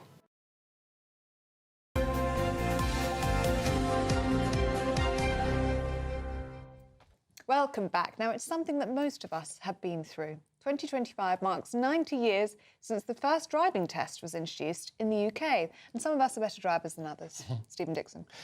Yes, it's not that I'm good, it's just that you're particularly bad. But I did pass my test. Eventually. I went, Now, while there have been plenty of advancements in cars and safety, nothing is more crucial than learning to be a good driver. Well, joining us now is Mark Bourne, head of AA Driving School Academy. Good to see you this morning. Mark, is the driving test, looking at it 90 years on, is it still fit for purpose, do you think? Good morning. Yes, I think it is. We have a really, really robust test that is delivered every day by the DVSA and by the examiners, and do put people through their paces for those 40 minutes. And recent years, there's been developments where there is more driving than perhaps manoeuvring and sort of spending time in quite a residential area. So yeah, no, it's a really effective test. It's a daunting challenge, though, isn't it? I mean, everybody dreads their driving test. Absolutely. I mean, it's definitely can be a nerve-wracking time, which is why it's obviously so important to be prepared for that test, and to be prepared for the nerves as well that might actually come with sitting next to an examiner. How important is the theory test? Because there's been lots of changes over the last 90 years, but Stephen was saying he didn't do a theory test. I did, and I don't know how helpful it actually was, Mark. What's your take? I think the theory test, there's two elements to the theory test. There is the questions and understanding things like the highway code, understanding road signs and things like that. But there's also the hazard perception test that now forms part of the theory test. And there's lots of evidence there to show that actually that really does make a difference in helping new drivers and young new drivers to be able to scan the road and look for those hazards and be a bit more effective in that process. It was definitely the case in my day where, I mean, even my driving instructor used to say, you know, you learn to drive once you've passed the test. Yes. And I can see why that experience is obviously crucial. But has the test improved in such a way that perhaps once you've passed, you are better equipped for being in a car on your own? Well, absolutely. The driving test shouldn't be seen as the end of the road, so to speak, in terms of preparing to be a safe driver. It is a milestone, and obviously such a significant milestone. But this is also why things like private practice and actually supplementing driving lessons by going out with parents or friends and things like that is really, really useful, because that exposes you to the types of journeys that you would normally be doing post-driving test, as opposed to just learning, right, this is how I maneuver the vehicle, or this is how I turn left and right. You can really sort of, enhance those journeys, put time pressures perhaps into those journeys because you're driving yourself to your school or your college or something like that. And so, it's so the driving test, it's a milestone, but it's not the end of the road. So I can't help but smile, because sort of saying, oh, perhaps we should drive with our parents a bit more. I mean, the poor parents. I mean, there's Put them at risk. There's nothing worse, is there, than destroying relationships between parents and children than teaching them to drive. I think you definitely have to choose your supervising driver very, very carefully. So absolutely somebody that that you can communicate well with, even if there is a little bit of tension. And also, obviously, someone that's very available, that can actually take you out and spend time on the road with you. OK, Mark Bourne, really good to see you this morning. Thanks very much indeed. No problem. Thank you for having me on. Thank you. Thank you. Now let's head to Westminster, shall we now? Speak to the Shadow Secretary of State for Levelling Up and Housing, Kevin Hollinrake, who joins us now. Good to see you this morning, Kevin. Can we start by asking you about this report from the Royal College of Nursing? It's harrowing testimony from 5,000 nurses describing horrific instances of patients dying in corridors, pregnant women miscarrying in side rooms, treatments being carried out in car parks. I mean, absolutely shocking and shameful stuff. You would have heard Wes Streeting talking in the House of Commons yesterday, blaming this in large part down to 14 years of chronic underfunding by the Tories. What do you have to say about that? Of course, the report's horrendous. I haven't read the report, so I'm very keen to do so. But of course, that report's very worrying. The reality is there's huge demands on the service, and if you look at the problems in the health service across the UK, that you are seeing similar problems in other parts of the UK that are run by Labour. For example, Wales, where you are twice as likely to be on an NHS waiting list, and you're waiting 8 weeks longer for treatment. So this is not about how we're running the service. It's about the demand that's coming into that service. And I welcome more money going into the service because we need to do that, but we also need reform of the service. It's quite clearly not operating as efficiently as it should do. No, in terms of demand, of course, there are more people in the country, aren't there? I mean, net migration obviously rocketed under the Tories. Well, the reality is we couldn't control migration until 2020. Following that, we had the Ukraine and Hong Kong, of course, so we took refugees from those sources. It's true to say the rules on legal migration were too lax in 2023. We have now clamped down on that. We've reduced we've limited the ability now for people, if they're coming to the UK for things like health and social care work, bringing dependents, that is cutting the numbers of people coming to the country. So it's absolutely right, we do control it. I'm not saying we've got everything right on migration, but we want to see those numbers come down, and those numbers are coming down, and they will come down further as a result of our measures. What you've seen with Labour, actually, we wanted to increase the salary cap to reduce the numbers of people further to £38,000 £800 a year, you had to have a salary of that level before you come to the UK. We see Labour weakening that back down to 26,000. So that's going to increase the numbers of people coming here. So yes, we want to control migration. Yes, we got some things right, we got some things wrong. But I do fear, under the current government, you're going to see migration increase again from what it would have been had you seen a Conservative government using the levers that we had at our disposal. Can I ask you about the grooming gang scandal? There's new polling out today. Almost half of respondents in this poll said that the grooming gang scandal was a cover-up. Do you think you should have done more under your watch to expose what was going on in this country? Oh, it's a horrendous scandal, and we did much, of course. We set up the Grooming Gangs Task Force. We saw many arrests, over 550 arrests on that, 40 people prosecuted.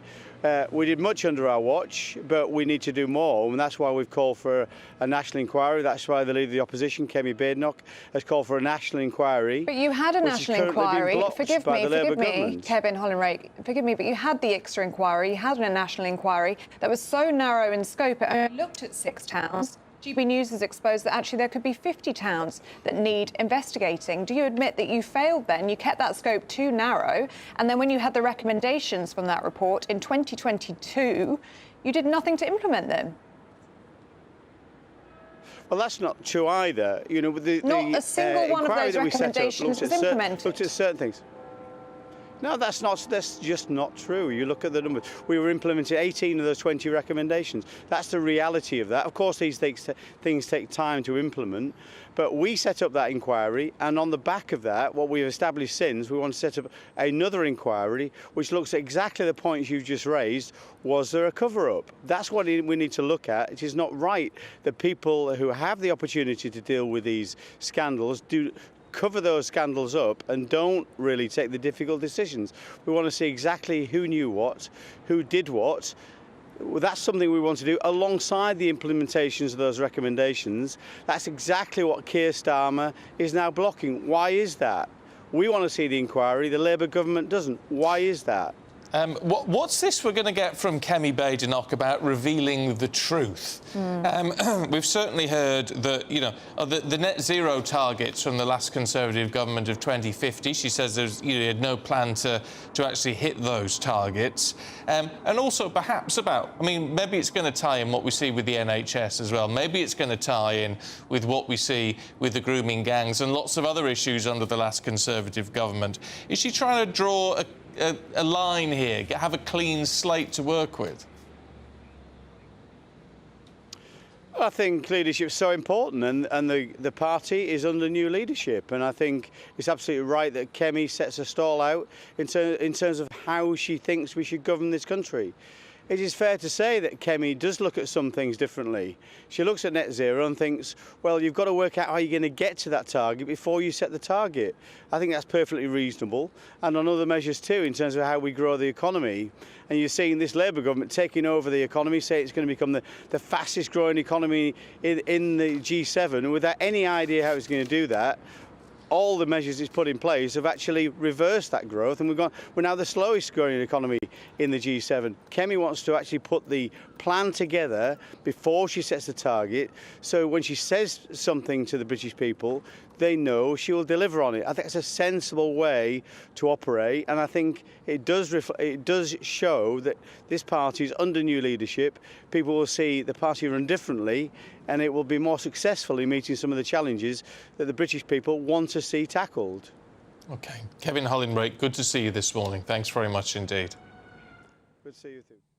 Do stay with us. Still to come, Paul Coyte will be here to tell us all about last night's Premier League action. That's next. The latest GB News travel.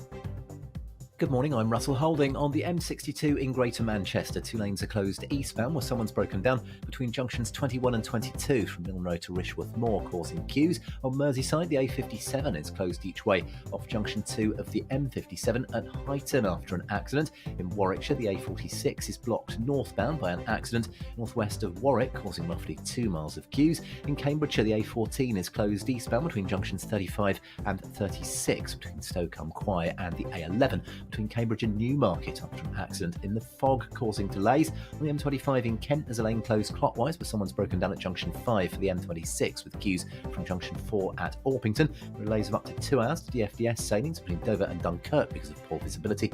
In Somerset, the A30 is closed each way west of Chard after an accident. You can stay up to date throughout the day by visiting our website, gbnews.com. Good afternoon, Britain. Weekdays from midday.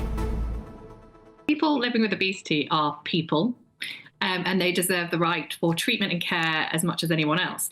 What we need to understand is that obesity is a chronic condition or a disease, as some people call it. It's not a choice. And this is the bit that people really struggle with, is that people think this is a lifestyle choice and people have done this to themselves. What we now know is the science and the evidence shows us that this isn't a choice. People have genetic predispositions for living with obesity. What we need to do is be a bit more compassionate and caring to people that live with obesity and support them to make healthier choices, not actually just discriminate and tell them that they're doing something wrong when, you know, if I had asthma, for instance, you wouldn't be saying the same thing to me there.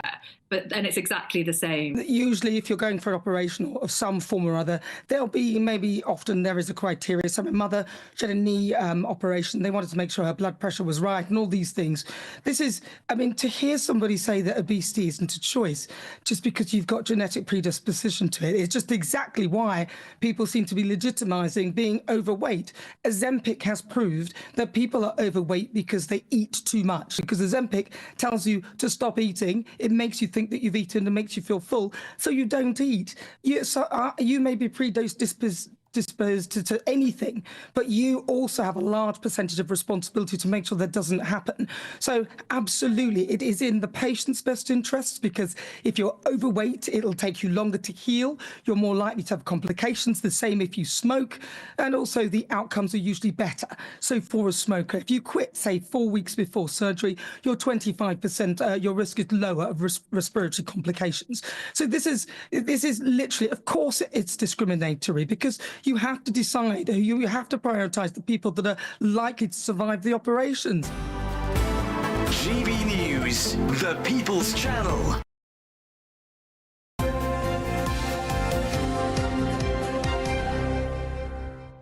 Right, Paul's here with all the sport at 7:36. Good morning. Good morning. North London Derby's a really uncomfortable game to watch if you're a Spurs or an Arsenal fan. Well, if you're a Spurs fan. Well, especially if you're a Spurs fan, as it was last night. But it's one of those things you can't really enjoy because you sit uncomfortably. You sit, you know, because every time the ball gets... And both sets of fans are the same, but Arsenal would certainly have been happier than Spurs fans were last night. Spurs went 1-up. Who scored first? Heung-min Son for Tottenham did. And it was completely against the run of play. And it was like, oh, this is going to be a disaster. He scores, Spurs fans go crazy, oh my goodness. And then the waves of Arsenal kept going on, and then 40 minutes they get the equaliser. 4 minutes later, it's 2-1. Although, interestingly, when the first goal was scored, the ball actually went out hitting an Arsenal player and should have been a goal kick. But I'm going to say that made no difference, because there's you go, oh, it's not fair that it shouldn't have been a goal, it shouldn't have been a corner. It made no difference to the result because Arsenal were the better team. There's no question about that. As much as it pains me to tell you, it's absolutely true. Arsenal go back into second, Spurs languishing.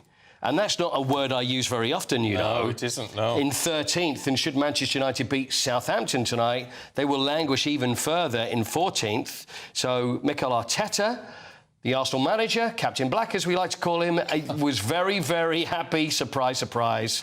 Here he is. Very proud of the team. I think we were sensational. I think it was a good test to see after two big performances and not getting rewarded in two different competitions. You have to play the biggest game of the season for our people in those conditions. And it's a test of attitude, you know, what we are made of, the courage that we have, how much we really care only about a result or the performance, and how much we can do in terms of what is required in the game to be better than the opposition. And I think we played from the minute one to hurt them with or without the ball. I think we fully deserve to win the game. Who put that North Londonese red thing across the screen, by the way? Who is responsible for it? Can we find out who that was? You got them fired. Yeah, I know. I don't want to say that again. Doesn't everyone support Arsenal in the newsroom? Yes. It's a difficult morning. It is a difficult, and in the green room, every guest we have, they go, they're all Arsenal fans. But the thing is, Mikel Arteta's sensational. What are you, Mikel? What are you, Tony Blackburn? What's all that, sensational? Really? Anyway, I'm fine about everything. You are, yeah. No, I'm glad to see. I'm absolutely fine. I'm glad to see. Right. Can we talk tennis? Yeah, we should, because Emma Raducanu won again. So Ellie has been saying all along, you've got a funny feeling about Emma Raducanu, but then again, you have since she won the US Open, though, haven't you? So she is through to the third round of the Aussie Open. This is the first time she's done that. She'll be Amanda Anisimova. Only 5 under those circumstances. Paul, thank you very much indeed. Honestly, party again I'd say it was my pleasure, but I just report what's going on. Oh, yeah. Do stay with us. Still to come, we're going to be speaking to the government and Business and Trade Secretary Jonathan Reynolds. That's next. But first... Can't wait to get in that sea. Lovely and warm. Just like the feeling of having great travel insurance. All Clear Travel Insurance sponsors GB News Travel Destinations Forecast. It's been an unsettled week across parts of the Mediterranean, and there's some further very wet and windy weather to come for some places, especially around Sardinia, towards Italy and Greece. Also, Algeria and Tunisia having some very heavy thunderstorms. Some places could see rainfall totals building up in excess of 300 millimetres with strong winds and even some hill snow to go with it. Away from this, though, a lot of relatively fine, often sunny and quite warm weather too. Bye-bye. All Clear Travel Insurance sponsors GB News Travel Destinations Forecast. Join me, Camilla Tominey, for a frank and honest discussion with those in power that cuts through the spin and gets to the heart of the issues shaping our nation. You haven't confirmed that you want to stand as leader, but you haven't ruled it out either. This report basically says that he's not fit to stand trial. Is he indecisive? Incompetent? I deliver the dose of reality Westminster needs. That's the Camilla Tominey Show at 9:30 every Sunday on GB News. The People's Channel, Britain's news channel. This is GB News, Britain's news channel. We were talking earlier about the issue of Siri listening to you. Well, it's not just your own conversations being sort of harvested for data. But it's a problem with AI. So what seems to have happened yesterday is that Apple issued a alert saying that Luke Littler had won the darts before he had. I mean, imagine what would, if he then gone on to lose, how that would have looked. I mean, obviously, because he went on to win, at least they got the story right. But before it had happened. So what it seems to happen is that the AI farms existing stories. And what it has done, that's the alert. We can see the alert there. Now, and it also claiming that Brazilian tennis player Rafael Nadal had come out as gay when actually a different Brazilian tennis player was actually mentioned in the original story. So what it does is you see that's branded as BBC Sport. What the Apple AI system does is it farms alerts that it thinks people are getting from the source and then summarises them into going to be my question. into one alert. It looks to me like you would assume, OK, the BBC are reporting this. Absolutely. So the BBC News might be saying something else. So it could happen to any news organisation. This has highlighted a massive issue. I mean, having editorial judgment and quality control, because if this is going on, it's just contributing to the flow of misinformation. Yes. And we know that this is a problem on social media, people reporting false things. But if it seems to come from trusted news sources, that is a massive issue in credibility. I mean, if you had something like Reuters, who's a big news provider, doing this, you could hold people accountable, you could make changes, but when it's the AI doing it, I mean, what do? You're going to have to reprogram it in some way. And if you just lost control, if you're a news source, you've lost control of what goes out, because it basically farms it, puts your logo on it and sends it out, even when it's nonsense. GB News, the People's Channel. It's Patrick Christie's Tonight, and here we do things differently. It's explaining the absolute madness of this, doesn't it? It's explosive. I mean, this is very good. It's lively. 850. Your government sat there, Sean, and he did nothing. It's controversial. And the Middle East has been in turmoil since before I was born. It's everything you need to kickstart your evening. Everyone's had their Weetabix tonight. I love to see it. That's Patrick Christie's Tonight, weeknights from 9 p.m. Only on GB News, the People's Channel, Britain's news channel.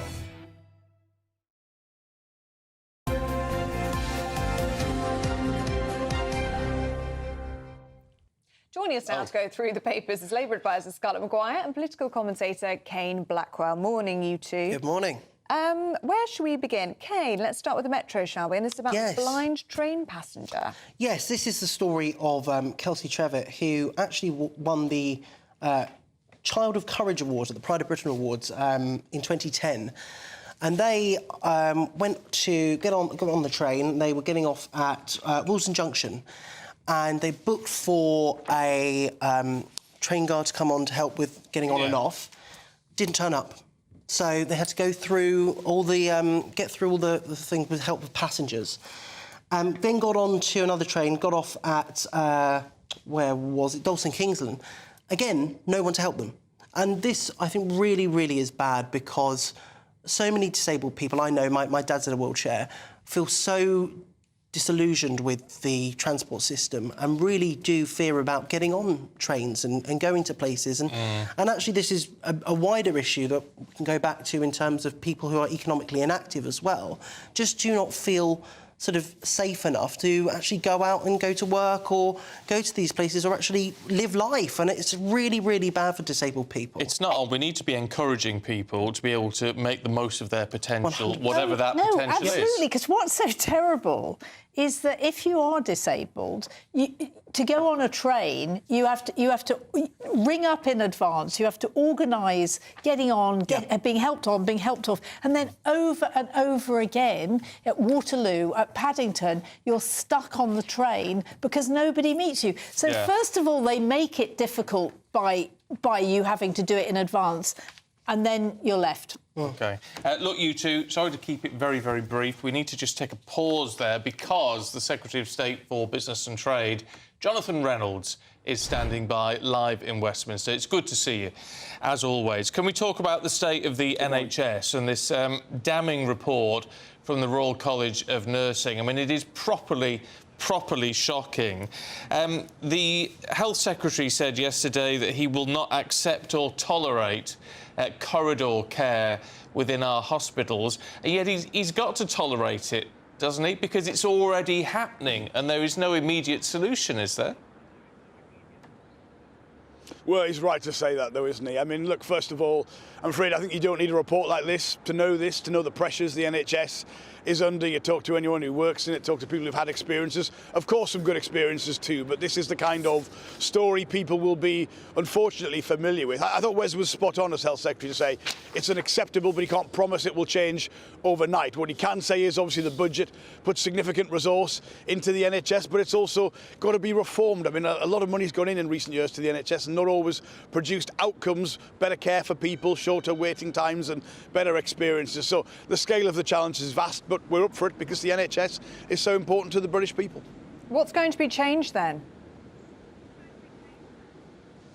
Well, to do the kind of fundamental change I think is required. I mean, we've talked about closer collaboration with the private sector, but I think the closer relationship that can come from that has to be dependent on something that happened in the budget, which is, in my view, the last government put money into the NHS but put too much into revenue, not into capital investment, so we weren't getting the kind of output from the NHS for that additional level of spending that we would want to see. I think you've got to make sure in the NHS you're putting in that long-term investment, new equipment, new facilities, and not just into the day-to-day spending. I think that balance was wrong, so I think that's been changed quite a lot. But look, Wes has been absolutely clear. He will knock down any sacred cow, he will tackle any vested interest, he will work with anyone to make the improvements that we need to see. Of course, part of an NHS which is free at the point of use, that's very important to us as a Labour Party that founded the NHS back in the day, but it's got to work better for people. Government has to do more, the staff have to be, working in partnership with us, which I think they now have as a government. But look, we're not going to promise it can change overnight, but we can promise we're working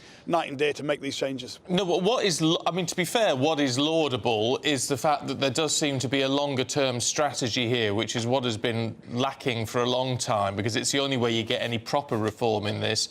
But within that, you also need some quick changes as well, don't you? Because the problem is that you've got to focus on the real patients here, the patients who are soiling themselves in hospital corridors and being left, the patients who are dying in hospital corridors or having heart attacks in hospital corridors, because, it's no good allowing that to continue for the next 4 or 5 years.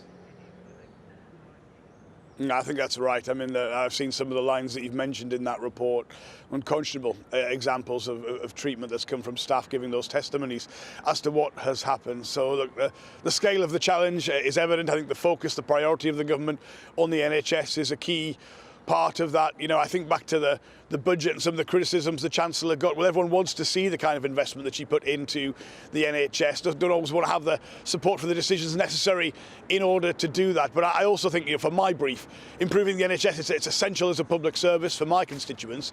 It's also about getting more people back to work. I mean, we've got far too many people who can't get into the workplace, can't get back to work because they're waiting for NHS treatment. That's got a real impact, therefore, on the economy. So, look, all of this is connected, but I do think the government's focus on the NHS is right.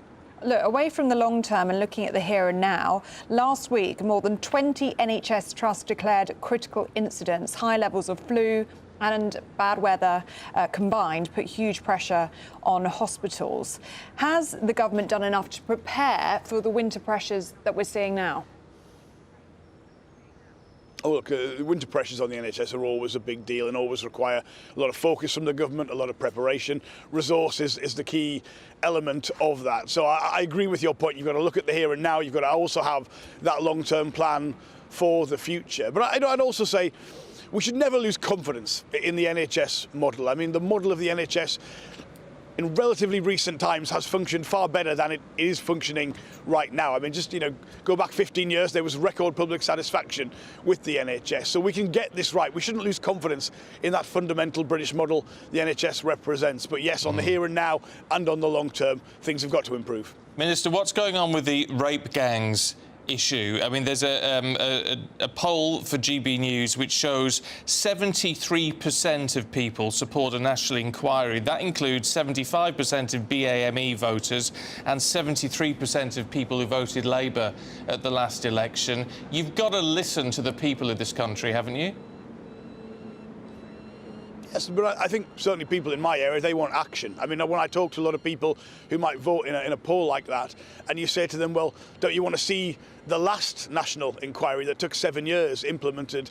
They say yes. They're actually sometimes not even aware that inquiry reported to the last government. I'm afraid there wasn't the implementation of the recommendations that it's put forward. When people look at that, when they look at the things that were proposed, very specific measures from Alexis Jay in that inquiry, they support those. So I think I would interpret a poll like that as people saying, we want action, we want this dealt with. This is a national scandal. We've got to put in place the things that make sure we can be confident this will never happen again. And we're approaching these issues without fear or fervour. We're not worried about any kind of things that we can't talk about. We're going to recognise what a big deal this was, and we're going to make sure we're putting in place things that make sure it won't happen again.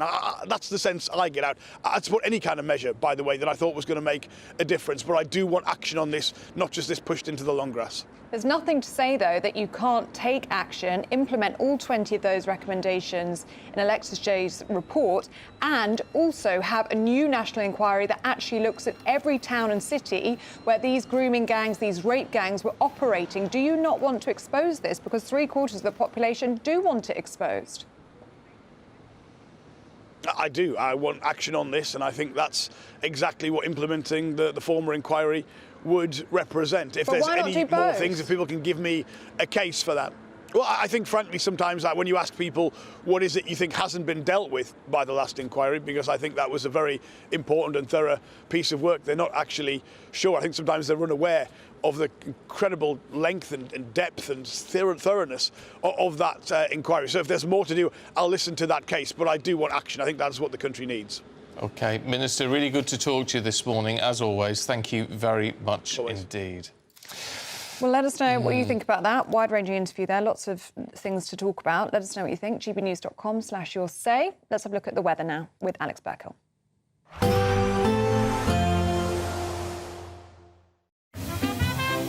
Heavy showers first thing will be followed by a warm, cosy day.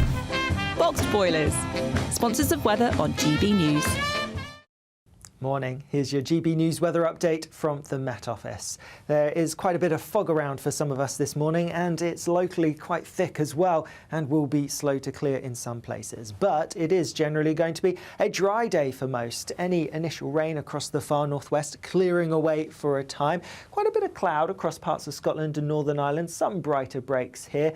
More cloud though towards the southeast, and it's going to be quite thick. Some murkiness still possible as well. Across parts of northern England into Wales, a greater chance of seeing some sunshine once any fog clears away. Temperatures are going to be a little bit lower than yesterday, and when you factor in the thick cloud, it's going to feel even cooler as well. Now, as we head towards this evening, we're staying with the cloudy skies across southern areas, and there will be a few spots of drizzly rain. Perhaps the cloud actually spreads a bit further north as well, though a clear start to the night across North Wales and much of northern England. Further north for Northern Ireland and many parts of Scotland away from the east, it's looking quite cloudy. Eastern Scotland having some clear skies. Worth bearing in mind, we will see a bit more rain starting to push its way into the far northwest of Scotland as we go through this evening. That rain is then going to spread perhaps into Northern Ireland and across more parts of Scotland as we go overnight, so turning a bit wetter here. Otherwise, it is going to be largely dry, but we will see a lot of cloud developing, that cloud even pushing into parts of northern England and North Wales. But where we do have some clear breaks, temperatures taking a bit of a drop, some places falling close to freezing. Many areas, though, having a relatively mild night for the time of year. As we go through tomorrow then, a bit of rain across parts of Scotland, some blustery winds likely towards the northwest of the UK. Otherwise mostly dry, some increasingly cloudy skies making their way as we go through the day, and with that we're going to see some cooler air or some colder air pushing its way in. So temperatures, particularly towards the south, likely to be a little bit lower than today. Further north it's staying mild for the time of year. Expect a warm front, moving from the kitchen right through to the rest of the house. Boxed Boilers, sponsors of weather on GB News. The latest GB News travel. Good morning, I'm Russell Holding. The M9 in Falkirk is partly blocked southbound by an accident between junctions 4 and 3 from Polmont to Linlithgow, causing queues. On the M62 in Greater Manchester, 2 lanes are closed eastbound as someone's broken down between junctions 21 and 22 from Mill Road to Rishworth Moor, with queues towards there. In Cambridgeshire, the A14 is closed eastbound from junction 35 at Stoke-on-Quay to 36 for the A11 at 9 Mile Hill between Cambridge and Newmarket after an accident. There are queues from junction 32 at Histon. Now, there are delays of up to 2 hours to DFDS sailings between Dover and Dunkirk because of poor visibility. And in Somerset, the A30 is closed in both directions west of Chard after an accident just before midnight where a lorry went off the road, causing delays as you divert. And that's the latest. You can stay up to date throughout the day by visiting our website gbnews.com. You could be joining the Great British Giveaway list of winners with your chance to grab a fantastic £50,000 in tax-free cash. Hi, I'm Angela from Wigan and I won £30,000 with the Great British Giveaway. I'd say to people who want to enter or are wondering whether to enter to do it, it happens to people like me. For another chance to win, text cash to 63232. One entry costs £2 plus one standard network rate message, or text bonus to 63232. 5 entries cost £5 plus one standard network rate message. Go to gbnews.com/win. Entries start from just £2. You can call 0903 681 3232. Calls cost £2 plus your network access charge, or post your name and number to GB10 PO Box 8690 Derby DE1 9TT. UK only. Entrance must be 18 or over. Lines close at 6 p.m. on the 31st of January. Please check the closing time if listening or watching on demand. Good luck. I'm Christopher Hope. From pop star to politicians, I'll interview anybody in a pub who's got a political opinion. Join me every Friday on Spotify, Apple Podcasts, YouTube or gbnews.com, or wherever you get your podcasts. This is GB News, the People's Channel. This is Britain's Newsroom, where your voice matters. It's just astonishing. With expert analysis and honest opinion, we don't just keep you informed. We bring you unique perspectives you won't see anywhere else. Can't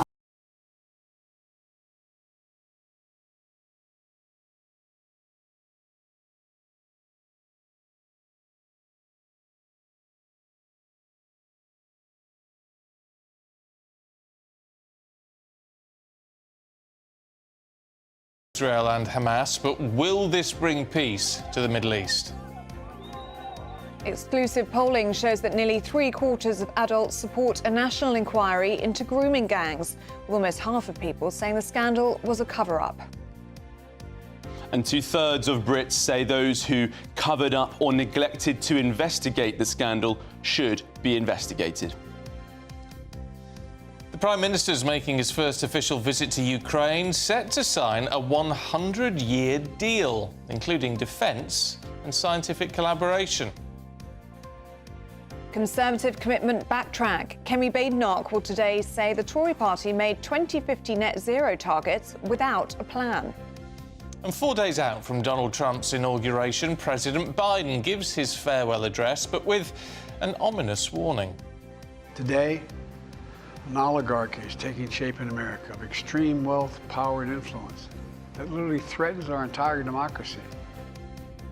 As the transport watchdog recommends giving ticketless train passengers a yellow card for first offences, we're asking, are we too soft on fare evaders? And the best of British film and TV. The BAFTA nominations are out, so we'll find out who's up for a gong. And in sport this morning, Arsenal moved to second in the Premier League as Spurs are 13th after last night's North London derby. Can you guess who won? Newcastle win their 9th game on the bounce, and the good news is Emma Raducanu is through to the 3rd round of the Australian Open. The not-so-good news is that it's 5-time Grand Slam champion Iga Swiatek. She's got to play next. If you have some thick fog at the moment, it could be slow to clear this morning. Otherwise, today's looking dry for many of us. I'll have the details coming up. It's just gone 8 o'clock. I'm Stephen Dixon. I'm Ellie Costello, and this is GB News Breakfast.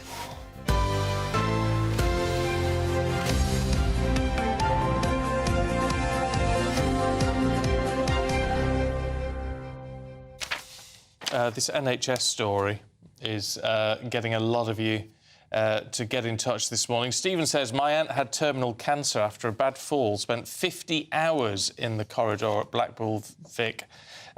She signed herself out eventually and died 2 weeks later at Trinity. An utter disgrace. Lou says, my granddad had dementia, and 2 weeks ago he spent 8 hours on the back of an ambulance outside the hospital with a fractured hip. The nurses looking after him are amazing, but our pets get better treatment than this.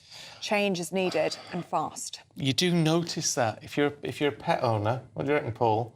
Absolutely. You just see anything wrong with your pet and you ring it. I mean, I know you have to pay through the nose for it, but they do get better treatment. It's true. Treatment. If you think about it, even if you take your dog, you know it's going to be everything's going to be treated there and then. And we've had situations, and I mean, with my dad, and I remember going into hospitals and the whole thing about the corridors. It's absolutely heartbreaking when you go in and see it. It's just horrendous. Norman says the real problem in the NHS is the multi-levels of management. Get rid of the lot and use the resources on the front line instead. You do need some management. You do. But I'm sure that it seems to be laid on so thick at the minute. And Alison's been in touch, says Wes Streeting says he'll never accept people being treated in corridors. Why then are some hospitals advertising for corridor care nurses? That's one hospital trust that did that. And you would imagine off the back of that they're going to be not shut down, but that terminology is going to be shut down. Those sort of that advertising is going to be shut down. It's going to have to be. Yeah, because it's unacceptable, isn't it? Being treated in a corridor. And you pay enough for the NHS through your taxes. You shouldn't be treated in a corridor. Anyway, it is a real case of horror in the hospitals. It's the Royal College of Nursing that's come up with this damning new report. And it's not just any old report either. They've logged the experiences of more than 5,000 nurses. Yes, patients dying in corridors, being left to soil themselves. Some are left sitting in chairs for days due to a lack of bed space. So, of course, understandably, it's led to calls for immediate government action to end corridor care. Well, speaking in the House of Commons yesterday, the Health Secretary, Wes Streeting, had this to say. I will never accept or tolerate patients being treated in corridors. It is unsafe, undignified, a cruel consequence of 14 years of failure on the NHS. And I am determined to consign it to the history books. Is that going to be enough? Well, one nurse doesn't think so. And there's also a lot of real distrust between government organisations. I think we're lied to continually about how things are going to change, and they don't, they just get worse. The accountability should be with the trusts and the government, but it lays with the nursing staff. Well, joining us now is former advisor to Boris Johnson, Oscar Redrop. Oscar, what do you make of this report? There are so many superlatives, and it is horrific, and it is completely damning on the situation of the National Health Service and what frontline staff have to deal with, and ultimately, of course, what patients have to deal with. And sometimes that can feel detached if you don't have loved ones, or you yourself are not currently requiring emergency healthcare, but that day will come for us all. And so this is something that should affect and make the spines of Wes Streeting and the Department for Health shudder at this moment in time. You had Jonathan Reynolds come on the show on the media round for the Labour government, and I think he's a really good communicator. I think this is never an easy thing to have to confront, and I think there was a valiant effort there. However, it was pretty... I mean, unless you guys can tell me otherwise, I didn't get a sense that they have an emergency plan or action that they are ready to activate in the coming days to deal with this winter corridor care crisis. I just don't think it's there. I think, again, he referenced, the NHS requires long-term investment. What does that do for the people who are literally dying in chairs at the moment, in corridors? Nothing. And I think, again, we talk about investment into the NHS, but unless it's the right kind of investment, it just becomes more and more inflated, and these problems aren't solved. But this is the issue with having a behemoth of a health system, isn't it? I mean, you're quite right. There doesn't appear to be an emergency plan in place, but we haven't got buildings on standby. We haven't got nursing staff who aren't working on standby.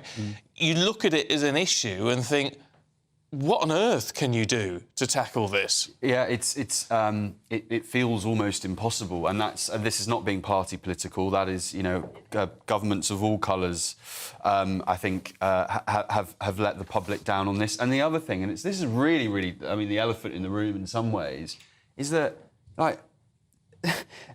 it's not like we're not paying a lot for it. Everyone watching this will be like, I pay so much money in tax.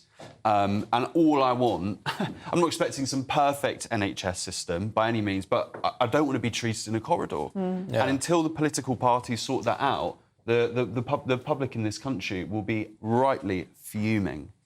You wouldn't think it's a big ask, would you, to say, if I'm in pain, I'd like to be treated with dignity? I know. I mean, if we're a serious country, I mean, surely is the bar that low? I know. I mean, we were saying earlier on, it's you've got to look forward and not backwards. I mean, there's always a blame game with this sort of thing, but we do need to look back to an extent, don't we, and say, well, why were things better previously? What has changed that over the past 15 years, things seem to have got dramatically worse? I mean, again, another elephant in the room on this is, kind of demographic changes, ageing population, more demand. People will say, the real injection of immigration to this country. These services are creaking, but the Labour Party, and it's a challenge and it's an opportunity. Wes Streeting, get your department together and, achieve something, sort out an emergency, be the first to do it. And another elephant in the room when Wes Streeting was talking in the House of Commons yesterday was he was mentioning patients with dementia who were very distressed, very confused about being in A&E departments. And he said they're in the wrong place. I mean, our social care system needs looking at, doesn't it? Yeah, I mean, that's the other layer to this. You're absolutely right. There are probably countless people who are in those corridors who should not be in those corridors. They should be in a really kind of professional, well looked after, dignified social care setting. Yeah, except we're looking, and you see, within that, though, we're looking at the NHS and we're looking at social care, two of the most difficult, problematic and expensive areas of government. But do we not think as a country we're paying enough money as individuals through tax into the system? I mean, is the appetite there amongst people to pay even more into it when they don't have trust? And again, this isn't a Labour Party thing. They don't have trust in probably either of the parties that they're going to spend that money wisely. Does it need to be cross-party? I mean, I don't know how it would work. That's a really, really interesting point. And in politics, there are times where we all have to just drop the political Westminster back and forth rubbish and actually say, this is an emergency. And year after year after year, winter after winter after winter, it's not being sorted. Maybe. OK. Oscar, good to see you. Thank you very much indeed. Cheers, guys. Thank you. Some talk in the papers saying it's going to be a watershed moment, this report. Could be. Let us know what you think. gbnews.com/your say. Could be. I'd like to see a cross-party consensus on this, led by Wes Streeting. He is the Secretary of State for Health and Social Care. But Lib Dems have been calling for it. It was the centre of their policy, wasn't it? Their manifesto pledges. So it's, maybe it's time. Let's, say it's Oscar, drop the nonsense and get on with it and see what can be achieved. Talking of getting on with things, there's a ceasefire agreement which is in place now between Hamas and Israel, which it's hoped doesn't come into force till the weekend, but it's hoped it will put an end to this horrific 15 months of war. Well, the deal will see the withdrawal of Israeli forces and the release of hostages held by Hamas. Well, speaking this morning, President Biden took credit for the deal in his farewell address to the nation. After 8 months of non-stop negotiation, by my administration, a ceasefire and a hostage deal has been reached by Israel and Hamas, the elements of which I laid out in great detail in May of this year. This plan was developed and negotiated by my team and will be largely implemented by the incoming administration.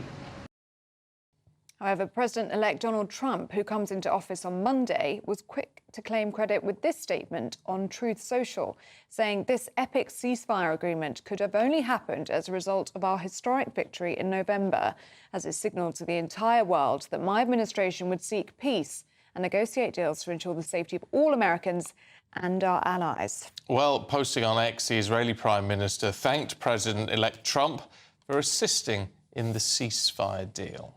Well, let's get more on this with journalist Yotam Confino, who joins us live now from Tel Aviv. Good to see you, Yotam. And what do you make of this ceasefire deal? I mean, it's been on the table since May of last year, so it's a long time coming.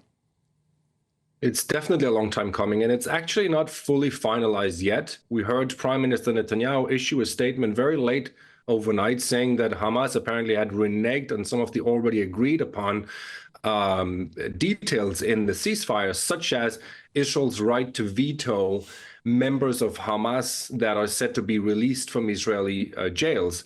So it's not fully finalized. Despite all of these announcements, we actually still need to wait to see the Israeli Security Cabinet vote on the ceasefire, and then the full cabinet with all ministers in the Israeli government voting on it. We do expect them to pass it, but until this has been completely agreed on the Israeli side, I would say that we need to be a tiny bit cautious. What do you make of Trump in all of this? Because it would seem that his arrival back in the White House is the one bit of pressure that actually neither side can tolerate anymore, and that perhaps it is just the fact he's going to be there that is pushing this through. Look, Trump is taking credit for this, and justifiably so, I would say, because Donald Trump is probably the only person in the world that Benjamin Netanyahu is really afraid of. He's the one that can put enormous pressure on Netanyahu and basically tell him, get this deal done. And this is what he did through his mediators, through his envoys that were sent to the Middle East this week. And my understanding is that this is really what made at least Netanyahu realize that he can no longer continue to play games, but also Hamas. They also know that Trump is very unpredictable. He's not like Biden. So I think that he really made sure that they could go over the finish line. That being said, Joe Biden, of course, needs to be credited. He brokered the first ceasefire, and he's the one who also brokered this ceasefire. As he said, already in May, this deal was more or less on the table. Yes, I'm looking at the 3 phases of this. It is a lengthy process, isn't it? The first phase is 7 weeks long to get those 33 hostages back from Gaza to Israel. Do you have confidence that a ceasefire can hold? it's a really hard question because we've seen Israeli and Hamas ceasefires before break down, and the last one broke down in November of 2023 on the very last day of the ceasefire. So it's really, really going to be a long road ahead of us, and so much can happen. There's a lot of anxiety amongst families of hostages in Israel whose loved ones are not included on the first list of hostages set to be released in the first phase, because they say, and rightfully so, that if the deal breaks down after, let's say, a month, their loved ones who are on the second list in the second phase will be forgotten and will be left to die in Gaza. That's why a lot of the families have said we want a deal where all hostages are released at the same time, not in phases, because we simply don't trust Hamas. And frankly, I don't think the world should trust Hamas on this ceasefire. Well, let's hope the fear of what Trump could do if they renege on any of that will be enough to push it, keep them on track, as it were. Yossam, good to see you. Thanks very much indeed. Now, 16 minutes past 8, exclusive polling has revealed that the Prime Minister, according to this poll, is out of touch with the public over the grooming gang scandal. Just 18% of Brits agree with Keir Starmer's remarks that a national inquiry is jumping on a far-right bandwagon. The polling, which was carried out by JL Partners and Friedrichs Advisory, found that the grooming gang scandal is seen as a cover-up, including by Labour voters. 46% of those surveyed say the scandal was caused by a cover-up, with only 14% disagreeing. There's also widespread support for the deportation of dual nationals found guilty of raping children. 3 in 4 back deportations, including 68% of Labour voters. Well, the polling also found that Nigel Farage is the most positively viewed politician in Britain. Let's talk to our national reporter, Charlie Peters, who, of course, as you know, is across this whole issue. Charlie, what do we make of this? Because it is overwhelming and not split on a party political basis. This is very difficult reading, I think, for Number 10, as they defend this line that we don't need a national inquiry because we've already had the ICSA report. And we now know, because Sarah Champion, the Labour MP for Rotherham, said yesterday that Morgan McSweeney, the Number 10 Chief of Staff, is sympathetic to this cause for an inquiry. Well, if they need more than sympathy, if they need evidence of a popular demand for it as well, then here it is. Because we've had some polling coming out before, but this is extremely comprehensive on this issue.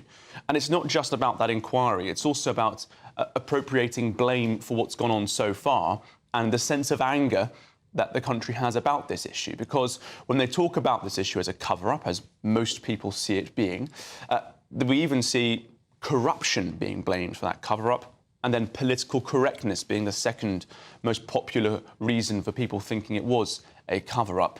That is very unhealthy for our politics, for people to think that corruption led to people avoiding investigating child abuse, and now we have a government that's refusing to investigate it fully with an inquiry and also thinks that they're being slurred as far-right.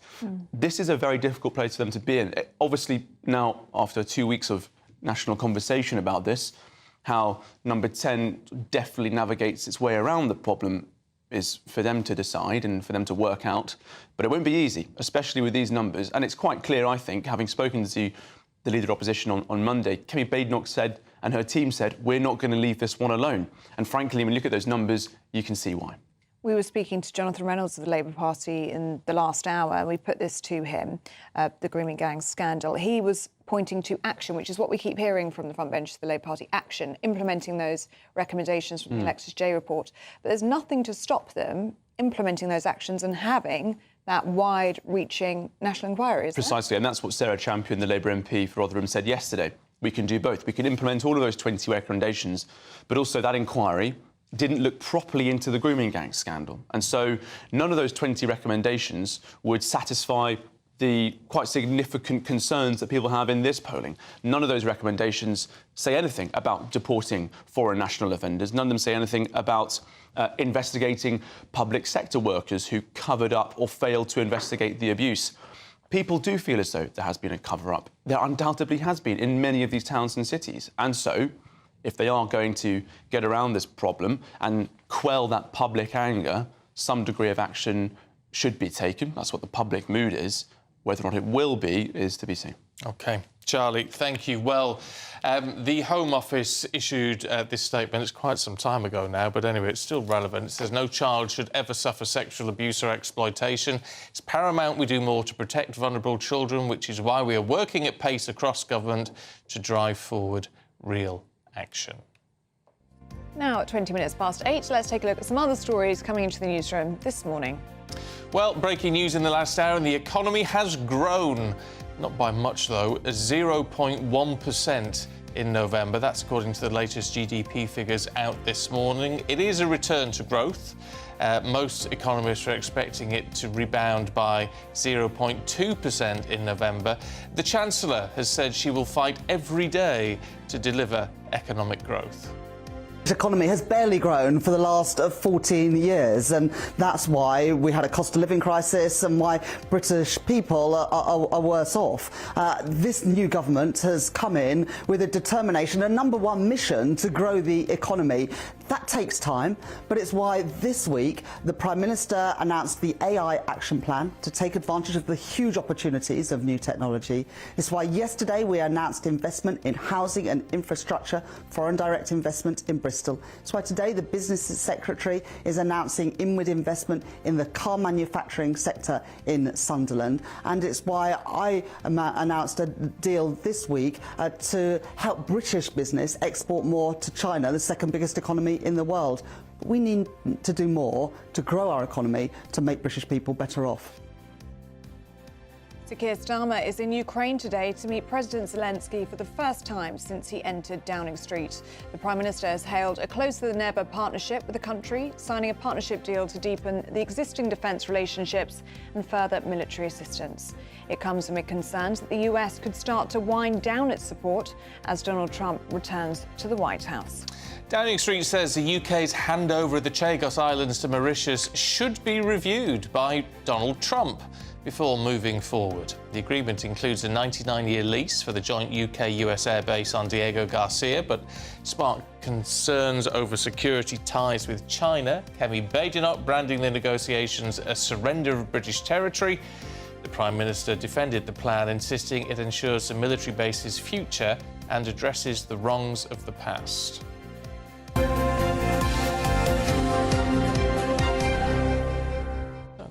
Just watching that clip of the Chancellor. Yeah. I know you shouldn't read too much into just what you see and hear, in a way, but she didn't look confident to me. She didn't sound confident to me. Oh, see, I would say she looks better than she's looked in recent days. Would you? Yeah. Because we had the inflation figures yesterday. She's got this today. I feel like there's a bit more life in her today. Didn't strike me. I've got to say. That didn't strike me. She didn't sound robust. But, you know, I don't know. But interesting, of course, the Prime Minister said she's not going anywhere. For years. For years, which seems an odd thing to commit to, doesn't it? This is tying his hands. Why would you want to tie your hands? You don't want to be able to get rid of anyone should you feel the need to. I think he knows that if she were to go, he'd be on a very... Yeah, thin ice. Thin ice, wouldn't he? I suppose that's true. All eyes be looked. They're so politically entwined at this stage. Been close friends, allies for years. Yeah. So it'd be difficult for him if she went, maybe. I don't know. I just feel like I'd feel more confidence if she was giving a very robust, strong performance. Yeah. But she just wasn't today. Anyway, let us know what you think. gbnews.com/yoursay. Now let's get a check on the weather with Alex Burkill.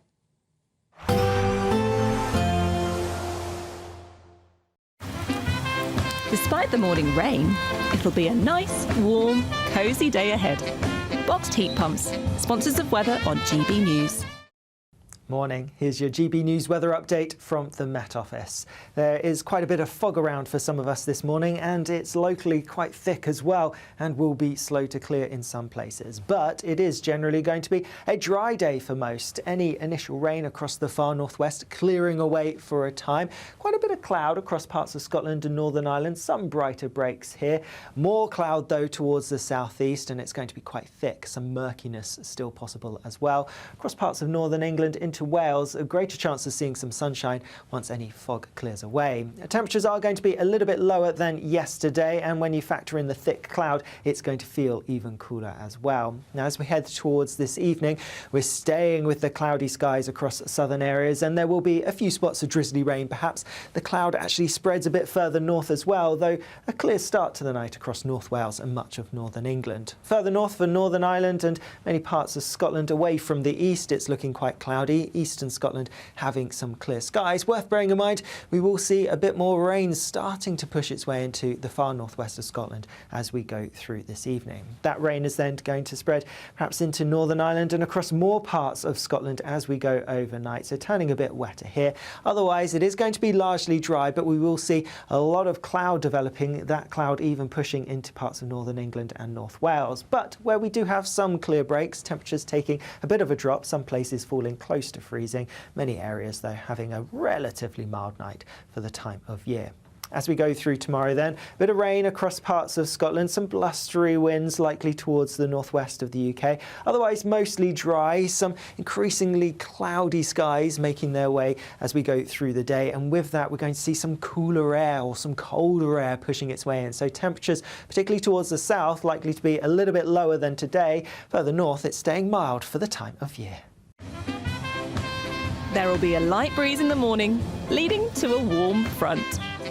Boxed heat pumps, sponsors of weather on GB News. Still to come for you, a watchdog thinks that if you're caught on the train without a ticket, you should just get a warning. Should get a yellow card, like in football. For your first offence. Are we getting too soft on fare dodgers? We'll debate it next.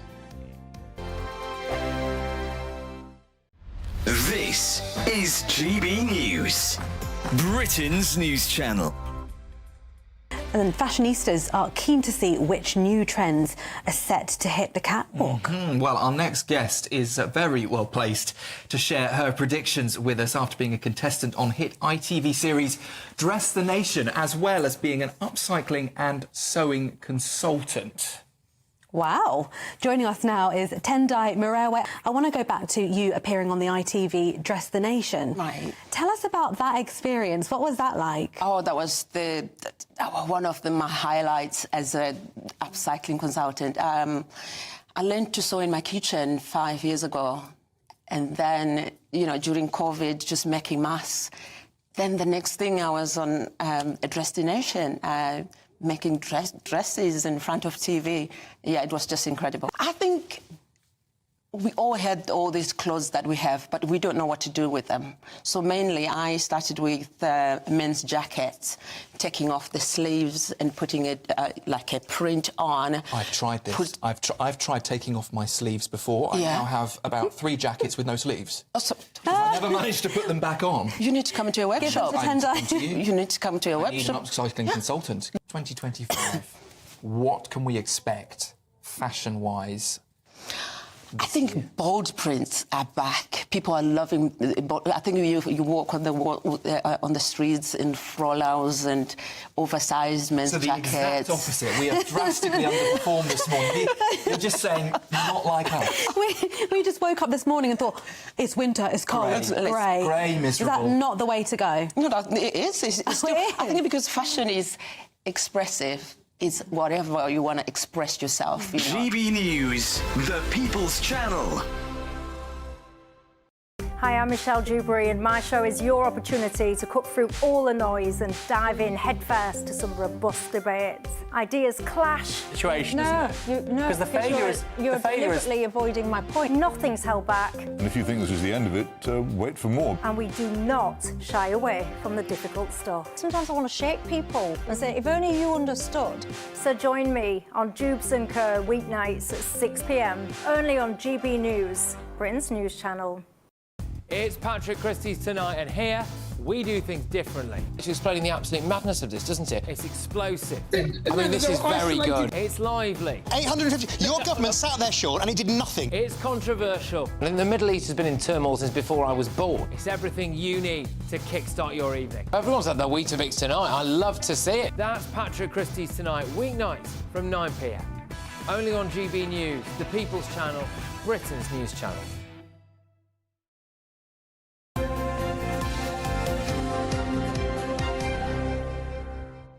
It's 8:30 now. Train passengers caught without a ticket, fare dodgers, should be let off with just a warning for their first offence. That's according to a watchdog.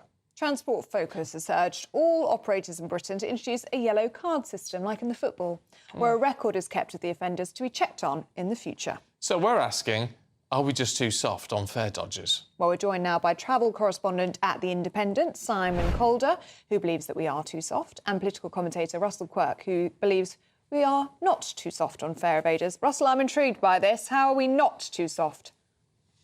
No, I actually think that we should be tough. And I speak from experience, Ellie, on the basis that I had a little tussle with the ticket inspectors a couple of years ago, where I ended up taking the case all the way to court on a point of principle and ended up being convicted of fare dodging. I did. And it cost me £3,000, both in terms of the fine and the legal costs, but also my lawyer's bill. Now, the reason I took it to that extent was because I was on a train on a return journey on the way back, and I was on the way back from Grantham, having bought a ticket on trainline.com, which I'm sure Simon will be familiar with, and I'd innocently bought a ticket for a different train company, albeit for the same line and the same destination. However, and here's the rub, I think, when it comes to this debate, it was clear that I'd made an innocent mistake. I asked to pay the difference, which was £17, because I had bought a ticket.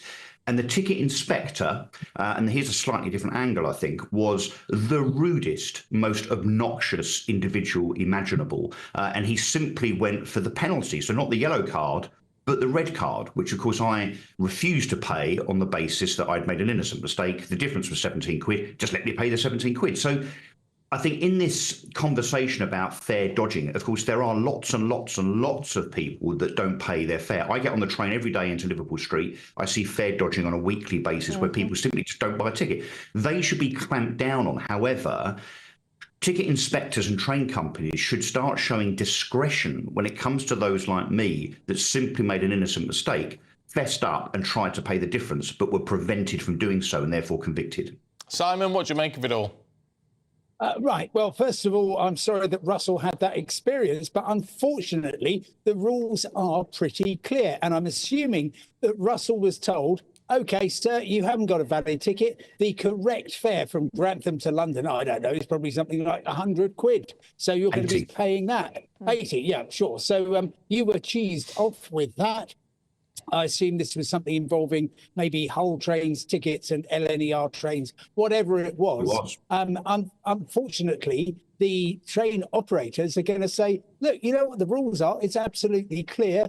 The fact it doesn't matter where you booked your ticket from, but it does say plainly you have to travel on this particular train or this particular train company. And if you don't, then, well, that's tough luck. But it's then a question of whether they immediately go for the penalty fare or the prosecution option. Which they did with me. Sure, yeah. Straight to penalty. But Simon, just quickly, I think where the circle needs to be squared is my treatment versus, let's say, the thousands of people that push through the barriers at London Bridge, Shenfield, Aylesbury, Liverpool Street, just to receive a quick oi from the assembled, barrier staff from those train companies. They get away with it on a daily basis, don't get confronted, don't get stopped. So that's costing the train companies millions of pounds a year. And yet someone that makes an innocent mistake that just tries to pay the difference is taken through the court process at great cost and great inconvenience. So I know you say the rules are the rules. Rules can be changed for common sense purposes, Simon. Well, and that's exactly what Transport Focus is saying, that you should have been given a yellow card. Now, what's crucial is that it's not entirely clear what should have happened, because, of course, you're not a repeat offender, exactly as you say. It was an innocent mistake. So at that stage, they need to take your details. They need to have proper ID from you, because in that way they will be able to check if, well, I'm not suggesting you would, but if somebody says, OK, it's the first time I've done it, let me off. But they need to have absolute certainty that the person is who they say they are. That then gets stored in a national database. Alongside that, you've also got people's rail card details, because a very common thing is to say, oh, yeah, I've got 16 to 25 rail card. I mean, personally, I haven't. I've got a slightly different rail card, but I've left it at home or my phone's not working. So they're going to do that as well, and really just bring a bit of technology to bear so that you can sort out who is really trying it on. And absolutely, as you say, those fare dodges are costing the taxpayer £600. £600 per minute.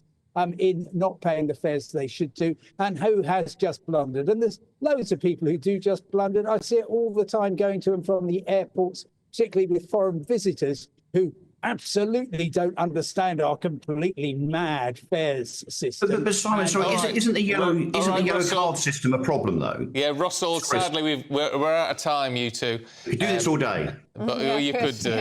All right, thanks very much indeed, both. I sort of think you just need to make sure you've got the right ticket. And if you haven't got the right ticket, sorry, Russell, I think you just need to go, I've made a mistake. This is what I have to pay. Yeah. It's the fee. It's not always clear, though. It is confusing sometimes. It is, I know. You get it. Let us know what you think. gbnews.com/you'll say. And now, if you want to buy a rail ticket in the UK, money. how about £50,000? That might buy you a one-way to Edinburgh or something. Anyway, it could be yours in our great British giveaway. Here's how you enter. Don't miss your chance.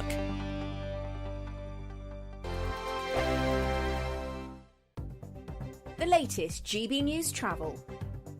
Good morning, I'm Russell Holding. The M9 in Falkirk is partly blocked southbound by an accident between junctions 4 and 3 from Polmont to Linlithgow, causing queues. On the M62 in Cheshire, there's a lane closed eastbound. Someone's broken down between junctions 11 and 12 towards the M60 with queues towards there. On Merseyside, the A57 is closed to each way off junction 2 of the M57 at Huyton after an accident. In Warwickshire, the A46 is blocked northbound northwest of Warwick after an accident with delays.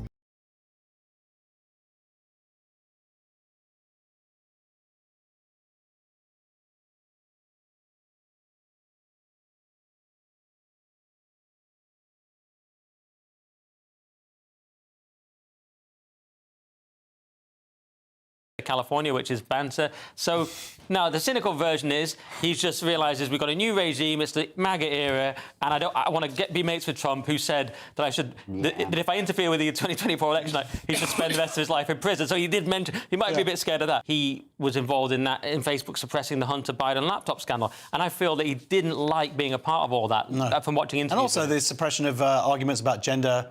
And sex, what is biological sex and whatnot. You get banned for saying there are two sexes. They're on the wrong side of this, and now he's correcting. But the weird thing is the people, of course, the people who don't like this, the lefties, this person, Ressa, is saying that this is a big problem. It's an extremely dangerous time. I've seen all this from the lefties. They just call it disinformation. They're worried about this because to them it's disinformation. To other people it's information. Yeah, and also, I mean, I think we can all agree if people think they're getting their facts just directly from Facebook, then something's horribly wrong. But we know that. The community notes thing, I think, is quite good because that sort of first-hand experience people are putting down, aren't they? Yeah. People have loads of different views come together, and it's an aggregate, so that's why it works. GB News, the People's Channel.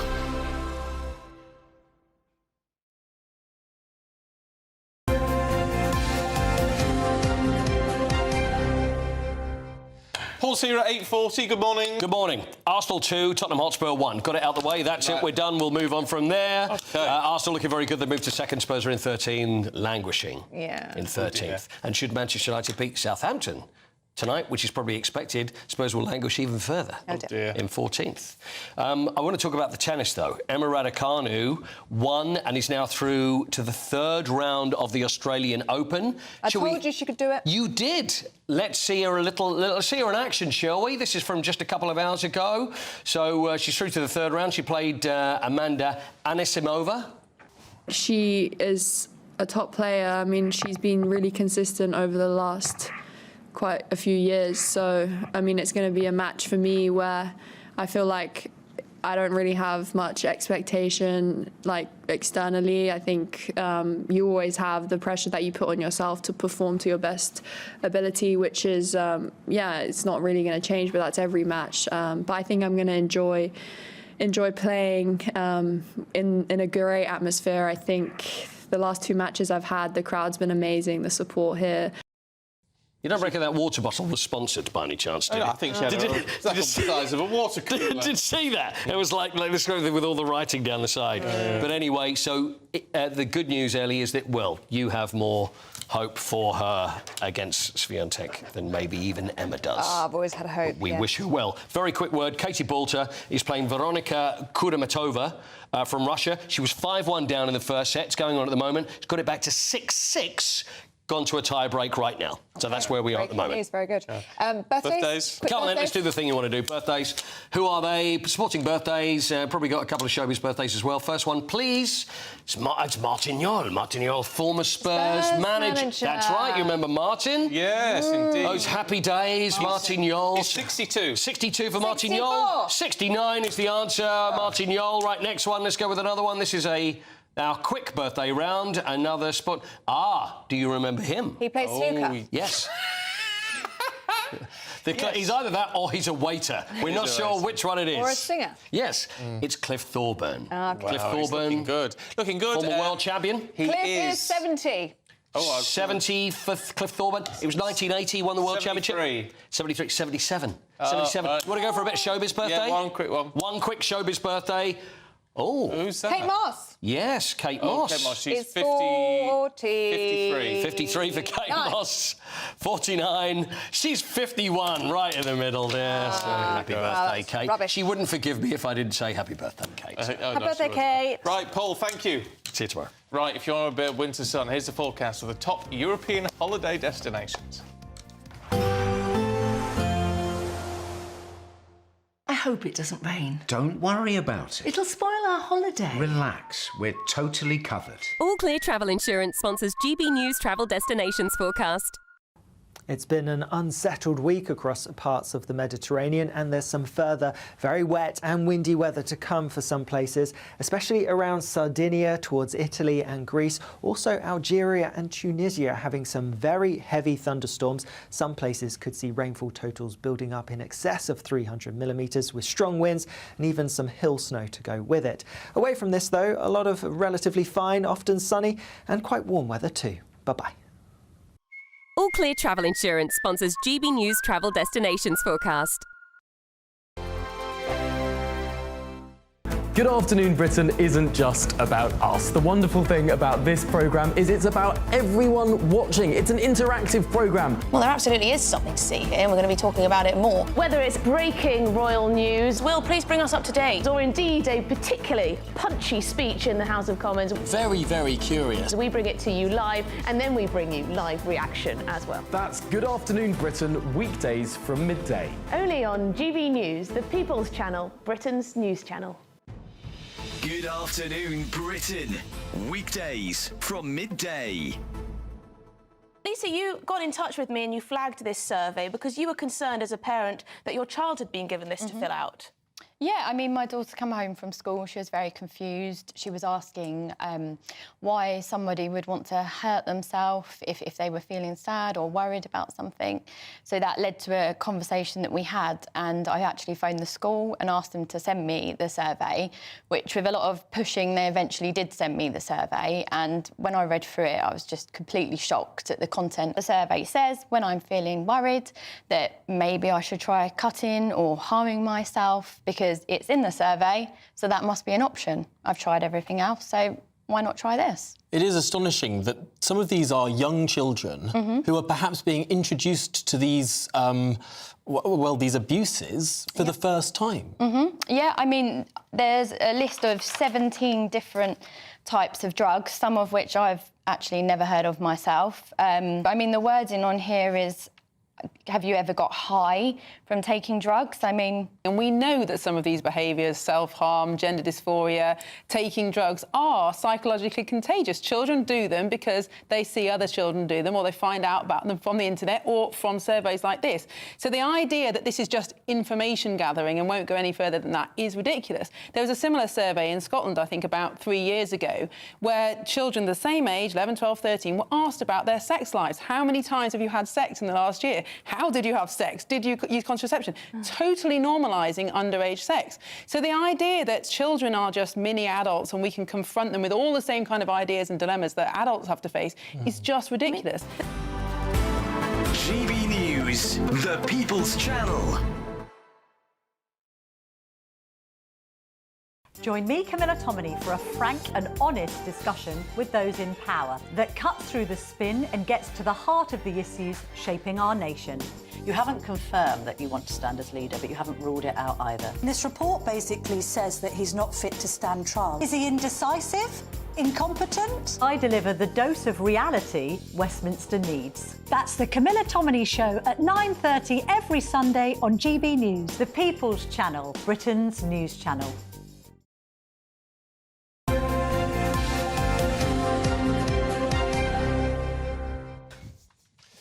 I should Scarlett Maguire up before we go back on air. Scarlett Maguire and Kane Blackwell are here. Good morning.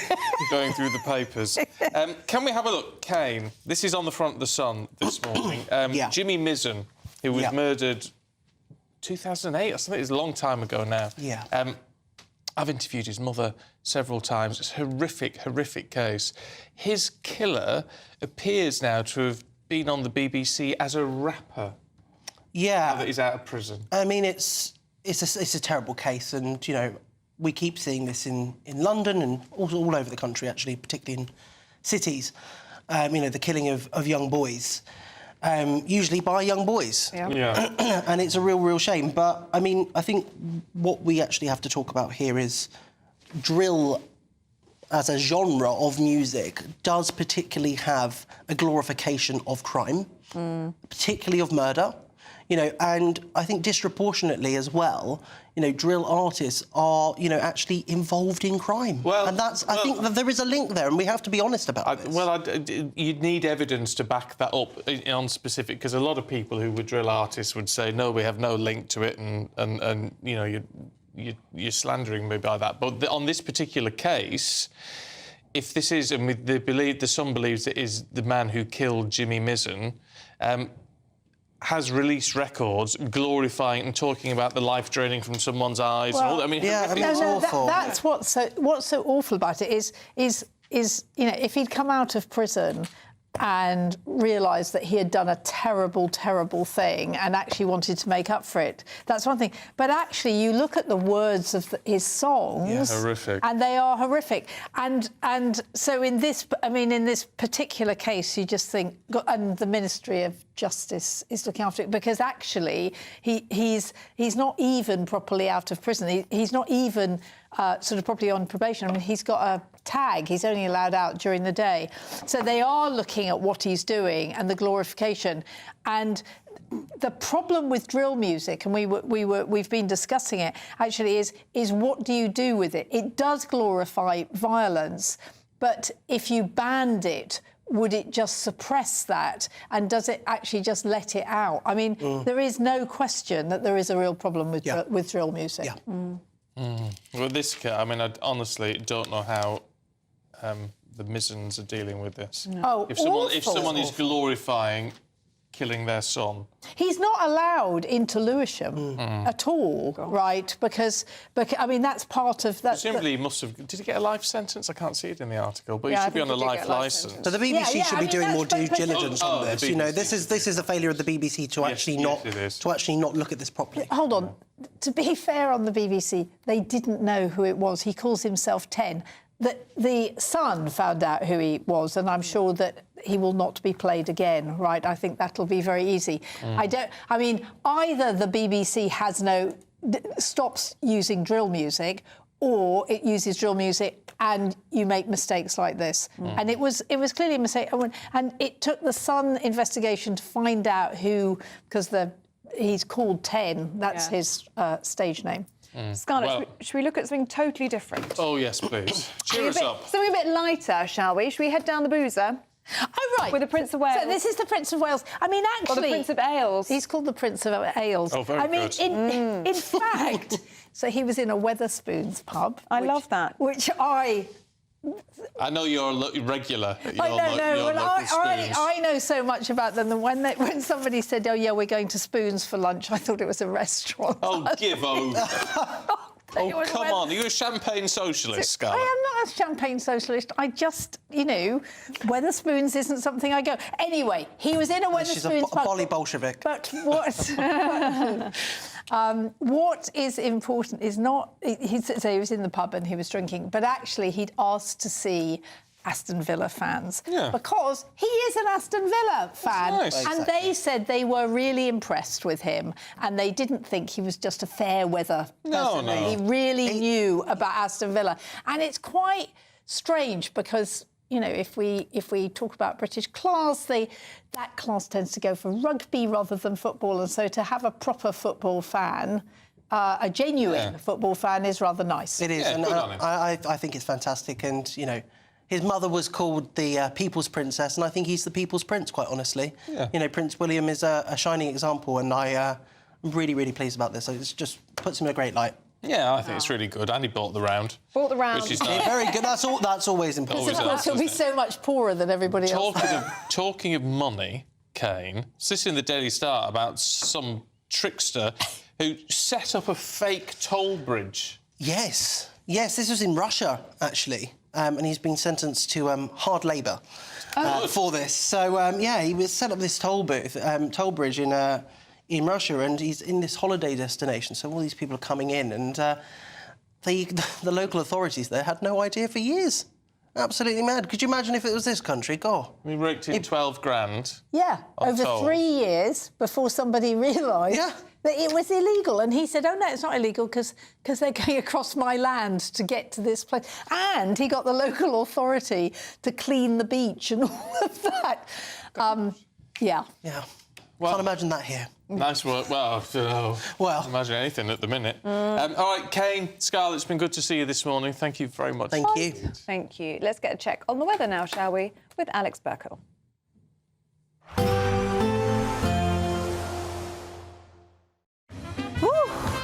A chilly start will give way to a lovely, warm afternoon. Boxed heat pumps, sponsors of weather on GB News. Morning. Here's your GB News weather update from the Met Office. There is quite a bit of fog around for some of us this morning, and it's locally quite thick as well and will be slow to clear in some places. But it is generally going to be a dry day for most. Any initial rain across the far northwest clearing away for a time. Quite a bit of cloud across parts of Scotland and Northern Ireland. Some brighter breaks here. More cloud, though, towards the southeast, and it's going to be quite thick. Some murkiness still possible as well. Across parts of northern England into Wales, a greater chance of seeing some sunshine once any fog clears away. Temperatures are going to be a little bit lower than yesterday, and when you factor in the thick cloud, it's going to feel even cooler as well. Now, as we head towards this evening, we're staying with the cloudy skies across southern areas, and there will be a few spots of drizzly rain perhaps. The cloud actually spreads a bit further north as well, though a clear start to the night across North Wales and much of northern England. Further north for Northern Ireland and many parts of Scotland away from the east, it's looking quite cloudy. Eastern Scotland having some clear skies. Worth bearing in mind, we will see a bit more rain starting to push its way into the far northwest of Scotland as we go through this evening. That rain is then going to spread perhaps into Northern Ireland and across more parts of Scotland as we go overnight, so turning a bit wetter here. Otherwise, it is going to be largely dry, but we will see a lot of cloud developing, that cloud even pushing into parts of northern England and North Wales. But where we do have some clear breaks, temperatures taking a bit of a drop, some places falling close to freezing. Many areas, though, having a relatively mild night for the time of year.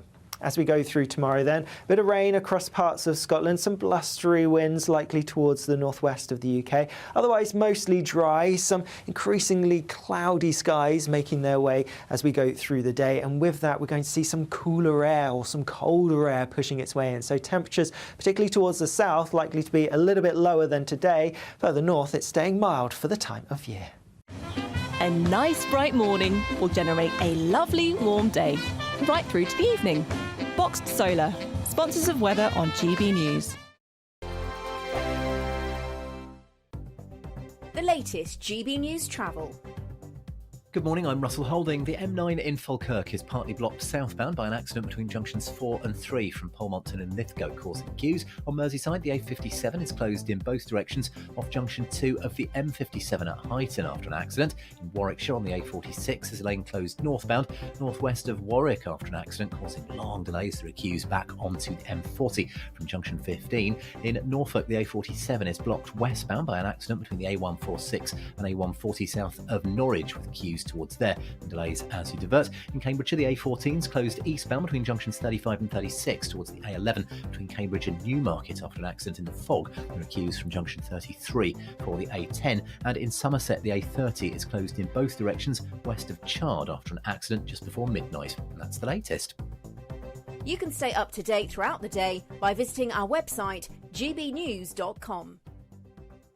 Don't miss your chance to win our biggest cash prize ever, an incredible £50,000. That's tax-free cash to spend on anything you like this year. What would you spend it on? £50,000 could buy those treats you've always dreamed of having. And just one entry into the Great British Giveaway really could make £50,000 cash all yours. For another chance to win, text cash to 63232. One entry costs £2 plus one standard network rate message. Or text bonus to 63232. 5 entries cost £5 plus one standard network rate message. Go to gbnews.com/win. Entries start from just £2. You can call 0903 681 3232. Calls cost £2 plus your network access charge. Or post your name and number to GB10 PO Box 8690 Derby DE1 9TT. UK only. Entrance must be 18 or over. Lines close at 6 p.m. on the 31st of January. Please check the closing time if listening or watching on demand. Good luck. Thank you, Britain. Thank you for watching. Thank you for listening. Thanks for subscribing. Thank you for your support. It's you that make us the People's Channel. As we reflect on our journey so far, we're filled with immense gratitude. You mean the world to us. We couldn't have reached this point without you. As a very special thank you, we are giving you the chance to win one of 50 GB News thank you boxes. They're worth £50 each. For full terms and conditions, and to enter, just go to gbnews.com/.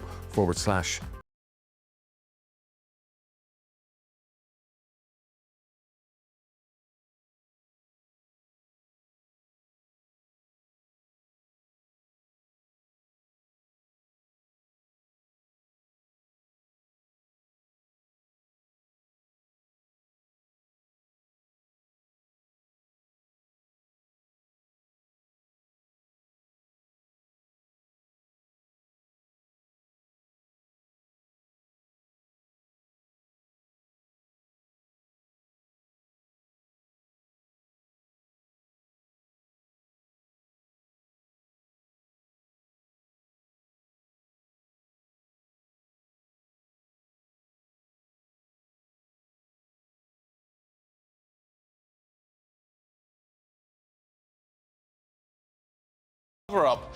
Earlier we spoke to the Secretary of State for Levelling Up, Jonathan Reynolds.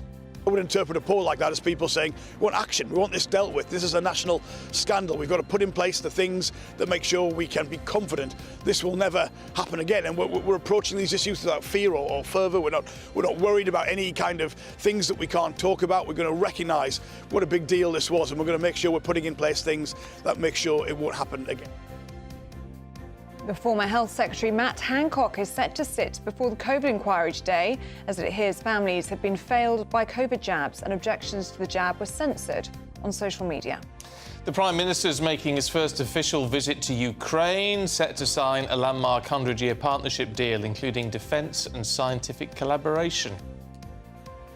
Conservative commitment backtrack. Kemi Badenoch will today say the Tory party made 2050 net zero targets without a plan. And 4 days out from Trump's inauguration, President Biden gives his farewell address with an ominous warning.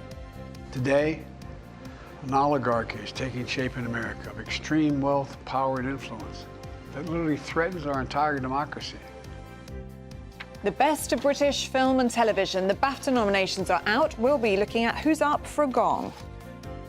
If you have some thick fog at the moment, it could be slow to clear this morning. Otherwise, today's looking dry for many of us. I'll have the details coming up.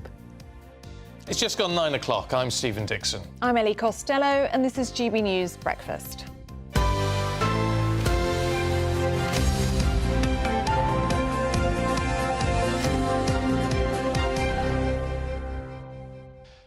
Going through those headlines, heck, there's so much going on today and so much of it is political. So let's crack straight on, should we? with our studio guest this hour, the Deputy Leader of Reform UK, Richard Tice, who's here. Richard, I hardly know where to start, Richard. It's hard to know where to start. I'm going to say morning. It's not a good morning. It's grey and gloomy out there, and frankly, that's the mood. I mean, the economic numbers out this morning. All right, let's have a look at that because Rachel, I mean, it's 0.1%. It's basically flat. Rachel Reeves saying, well, at least there is some encouraging news. What she didn't say was when you dig into the detail, which obviously I've done, actually the economy is smaller than it was 3 months ago. It's smaller than it was 6 months ago, which means we are in an effective recession on a sort of overall basis. But per person, thanks to the mass immigration imposed on us by the Tories and now Labour, we're getting poorer rapidly.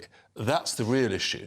And it's funny how the Chancellor seems to have conveniently forgotten that. Well, she's saying that based on these numbers today, it's proof that she just needs to go harder and faster with the plan that she has in place. Well, do you think she has the right plan? Given that the economy's fallen in 3 months since August 24, when she was Chancellor, no, actually, we've got to do a U-turn. Businesses are reducing investment. Sadly, they are reducing jobs, and confidence is falling. The bond markets are on high alert. So, no, she's got to do a U-turn. We can't tax and spend our way out of this crisis. They're wasting money all over the place. And, you know, I mean, just the government waste is legendary. And the typical is the £100 million bat shed. It's all you need to know to realise that waste is ludicrously obscene. Yeah, I mean, she would say they're not on tax and spend and they're sticking to their fiscal rules. And in terms of investment, I mean, one thing which is being announced today, you know, this, I mean, £2 billion, I think, investment in Bristol to a scheme there, several hundred million, I think it is, in Sunderland, and car manufacturing there. So they're saying this foreign investment is coming in. Look, they can say whatever they want, but the reality is the business people I talk to, they are furious at what they feel is the betrayal of the blunder budget. They've got much higher costs, higher taxes, higher regulation, and, you know, for too many of them, the extra risk just doesn't pay. And so overall, people are reducing investment plans. Can I ask you about the grooming gangs scandal? Because you just heard there from Jonathan Reynolds from the Labour Party. He's talking about action and implementing the recommendations of the ICSA inquiry that has gone before us.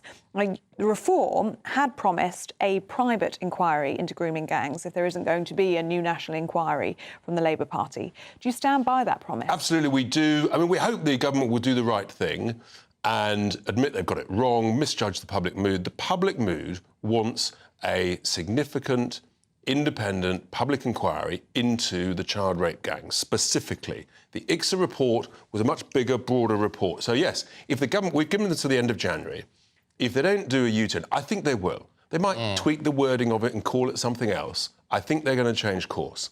If not, then we will launch our own independent inquiry. And is that anything more than a political gimmick, though, in the sense that the whole point of having a government-led inquiry is that you can compel people to be involved, and you can't on a private one? Correct. But what we would say is, well, if we call people to give witness and they decline to, I wonder why. What have you got to hide? Why not be honest? I think it's more like a sort of a truth and reconciliation committee, because victims and survivors, who are the critical people here, they want answers. In many towns where we haven't had the inquiries, we don't know the truth, and the horror of this is it's still going on. And that's why you need an inquiry, so that people can come forward and say, this is going on now in this town, and it's got to stop.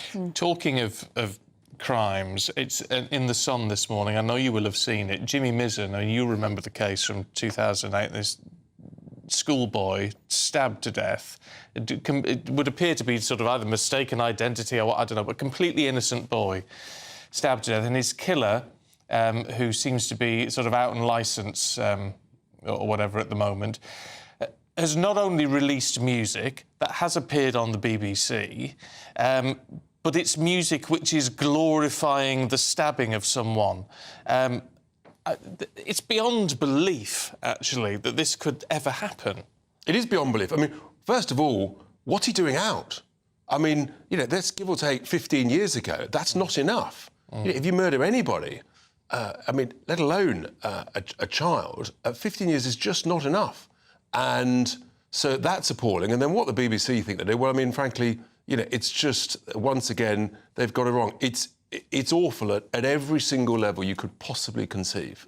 You'll be familiar with the YouGov poll out this week. It showed that Reform is just 1 point behind Labour. Suella Braverman yesterday reacting to that poll, saying that the Tories and Reform need to come together now. They need to work in a coalition to bring down the Labour Party. Would you be open to that? We can't work with people who believe in the madness of net zero, and I reckon 2/3 of well, Kemi Badenoch today talking about maybe watering it down. But also many of the, what I call the Lib Dem Tories on the parliamentary benches, they still believe that mass immigration's a good thing. Now, if they're going to do a major U-turn and realise that actually Reform and Nigel and myself are right, that net zero is net stupid, then they're kind of coming towards our direction because they recognise that our policies are the right policies to make Britain, frankly, grow again. What do you make, then, of Kemi Badenoch? I mean, specifically on the 2050 net zero target, she's saying these targets were set without any understanding of how to achieve them, and so she's wanting a rewrite on that. She wants to draw a line in the sand. So, I mean, what we want from her is an apology that she was part of a government and a party that damaged Britain in every single possible way and has made us poorer. Well, I mean, frankly, that's what people want, a bit of clear honesty. And they have, she claims to be an engineer, but the truth is that they have made us all poorer with these ludicrous net zero things. I don't want to delaying it 5 or 10 years. Scrap the whole wretched thing. It's making us poorer. It's putting our bills up. It's the main reason for the cost of living crisis. Scrap net zero, you get lower bills, lower cost of living. Simple as that. I know you've faced these questions before, but I mean, we're going to be reflecting on it again in a second with our political editor. But this NHS crisis, the RCN, this absolutely damning report. What's Reform's take on this? Because the one criticism Reform has faced in the run-up to the election and since is that you're very strong on certain issues.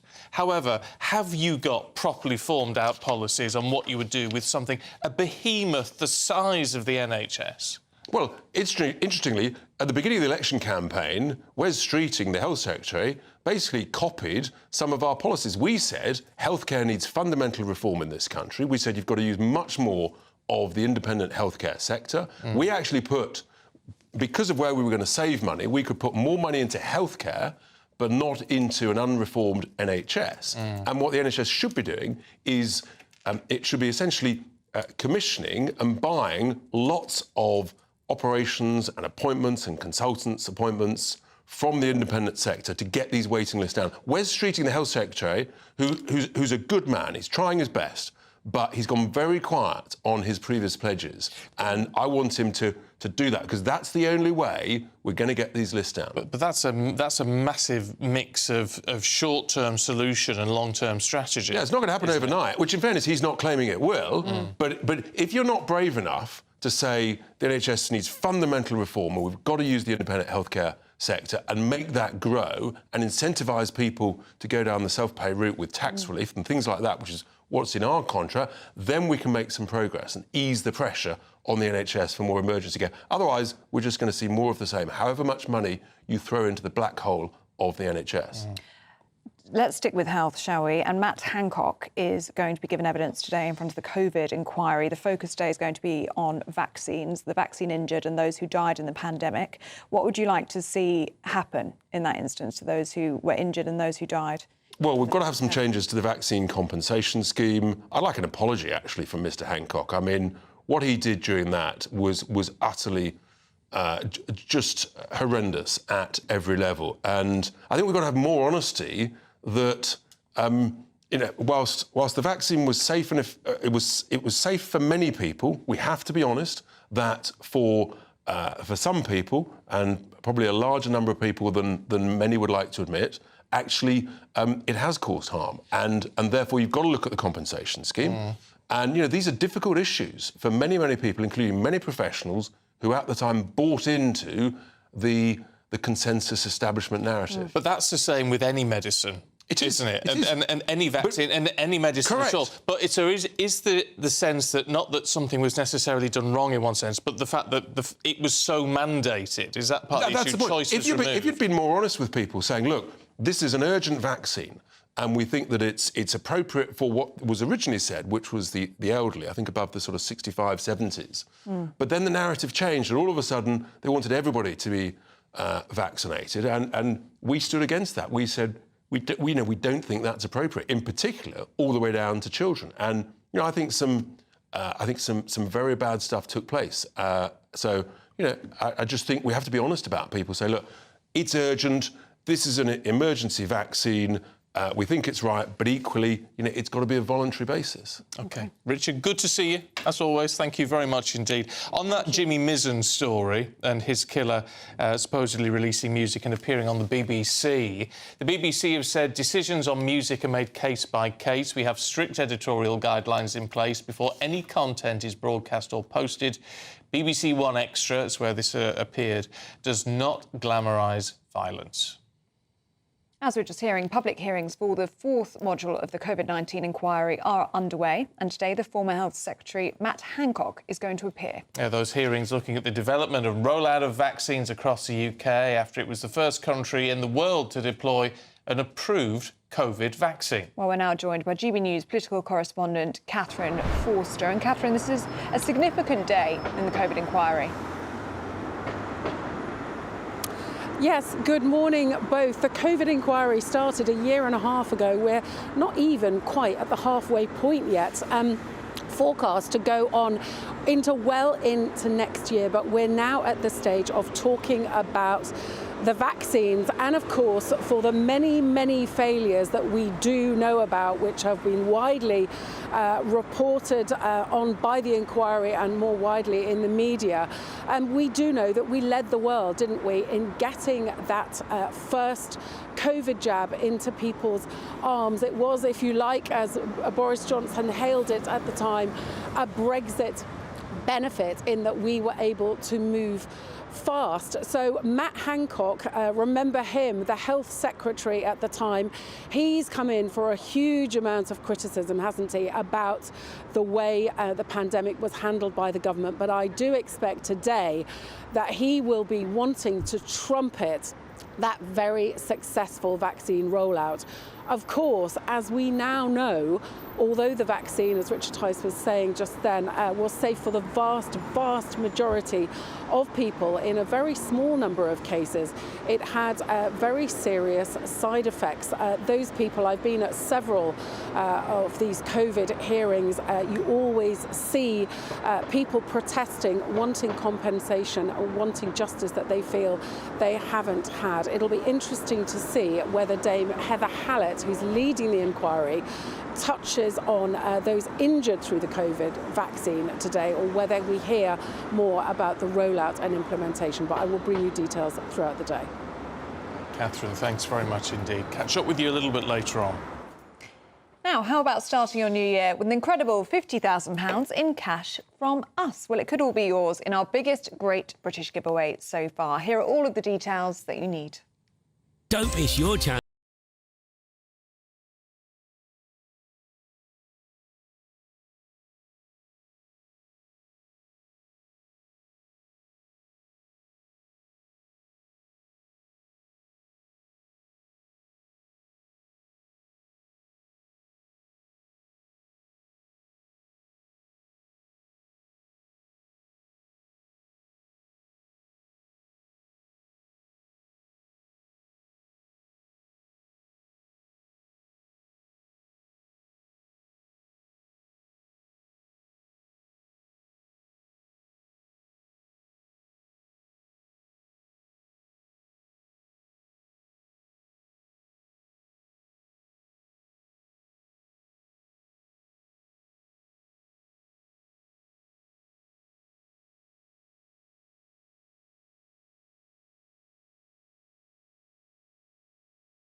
Still to come, biggest night for British TV and film. The BAFTA nominations are out, but who's in line for one of the top goals?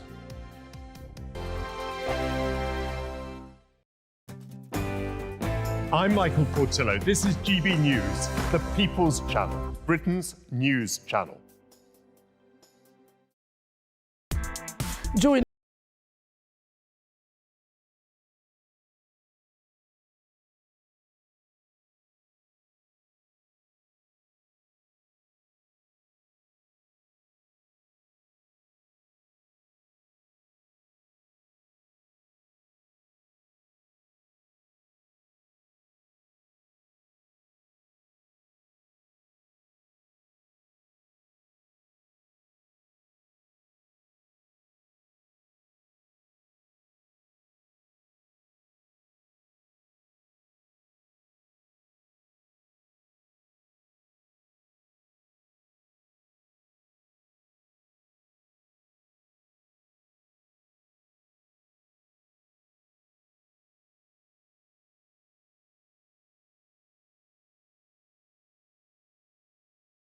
in 2 slings, and it was still slightly longer than that. And then we got to a point where we was like, now we've got to try and get it out of the water to photo, to weigh it, because obviously we knew then that it was possibly going to be a UK record. GB News. In the GB Newsroom, we bring you the news as it happens. With our team of dedicated journalists across the UK, we're ready to keep you up to date with what's happening every half an hour, every single day. Bulletins here on GB News, the People's Channel, Britain's news channel. I'm Tom Harwood. This is GB News, Britain's news channel.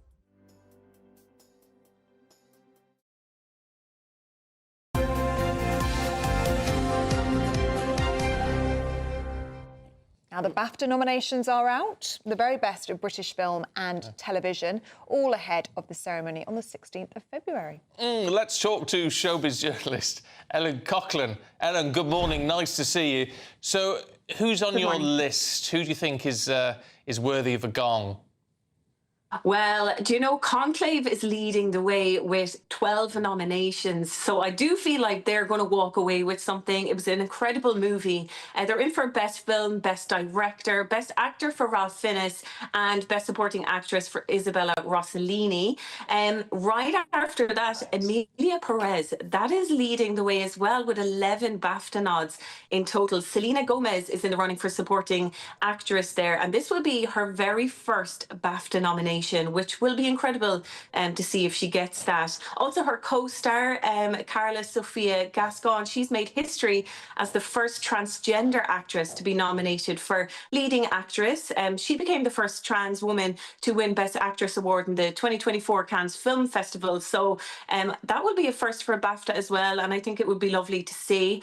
The Brutalist has 9 nominations, incredible film, and also the film of the year that none of us could get away from. We were inundated with videos from their infamous press tour, but Wicked, that's up for 7 nominations.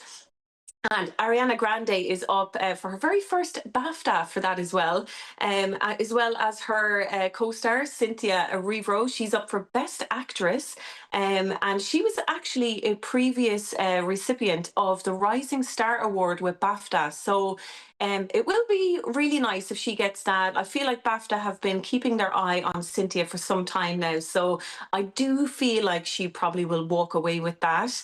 It's lovely to see a lot of fresh faces as well this year. There's always the old veterans that get nominated, but a lot of new fresh faces this year. 24 nominees in performance categories. 14 of them have never been nominated by BAFTA before. So that's really nice to see. The film Kneecap, about the Irish language rap group, they're part of that. So they're in for Outstanding Debut Original Screenplay, Best Film for Non-English Editing and Casting, and Outstanding British Film. So surely they'll walk away with something as well. Oh, fingers crossed. Ellen, really good to see you. Thank you very much indeed. Thank you. Now, Britain's Newsroom coming up at 9:30. Andrew Pearce and Miriam Cates are here to tell us all about it. Morning, you two. Morning. What have you got coming up for us? Well, we're going to be talking about a story of the BBC who have been caught allegedly promoting the lyrics of a rapper who was actually in prison for murder for a long time for killing a young boy. Yeah, Jimmy Mizzen. Yeah. I mean, I've interviewed his parents. Really sad. It's just awful. Yeah, they rose above it all. But the idea then that the killer could be making money out of glorifying what he did. I know. And why is he out of prison anyway? That's another point in itself. But the BBC are saying... Anyway, so we're going to be... discussing that. Yeah, well, I'm glad you're looking into that into more detail. There is a right reply from the BBC, which I'm sure you'll be bringing to everyone. We will. All of that. Okay. Lovely. Thank you both. See you in a minute. And we're back at 6 o'clock tomorrow morning. Here's the weather.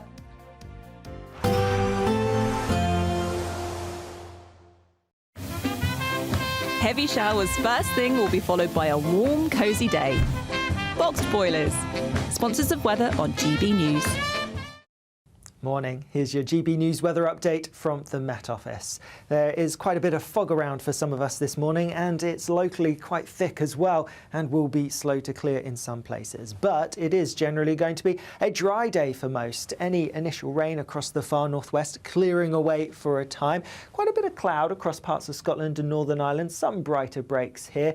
More cloud though towards the southeast, and it's going to be quite thick. Some murkiness still possible as well. Across parts of northern England into Wales, a greater chance of seeing some sunshine once any fog clears away. Temperatures are going to be a little bit lower than yesterday, and when you factor in the thick cloud, it's going to feel even cooler as well. Now, as we head towards this evening, we're staying with the cloudy skies across southern areas, and there will be a few spots of drizzly rain. Perhaps the cloud actually spreads a bit further north as well, though a clear start to the night across North Wales and much of northern England. Further north for Northern Ireland and many parts of Scotland away from the east, it's looking quite cloudy. Eastern Scotland having some clear skies. Worth bearing in mind, we will see a bit more rain starting to push its way into the far northwest of Scotland as we go through this evening. That rain is then going to spread perhaps into Northern Ireland and across more parts of Scotland as we go overnight, so turning a bit wetter here. Otherwise, it is going to be largely dry, but we will see a lot of cloud developing, that cloud even pushing into parts of northern England and North Wales. But where we do have some clear breaks, temperatures taking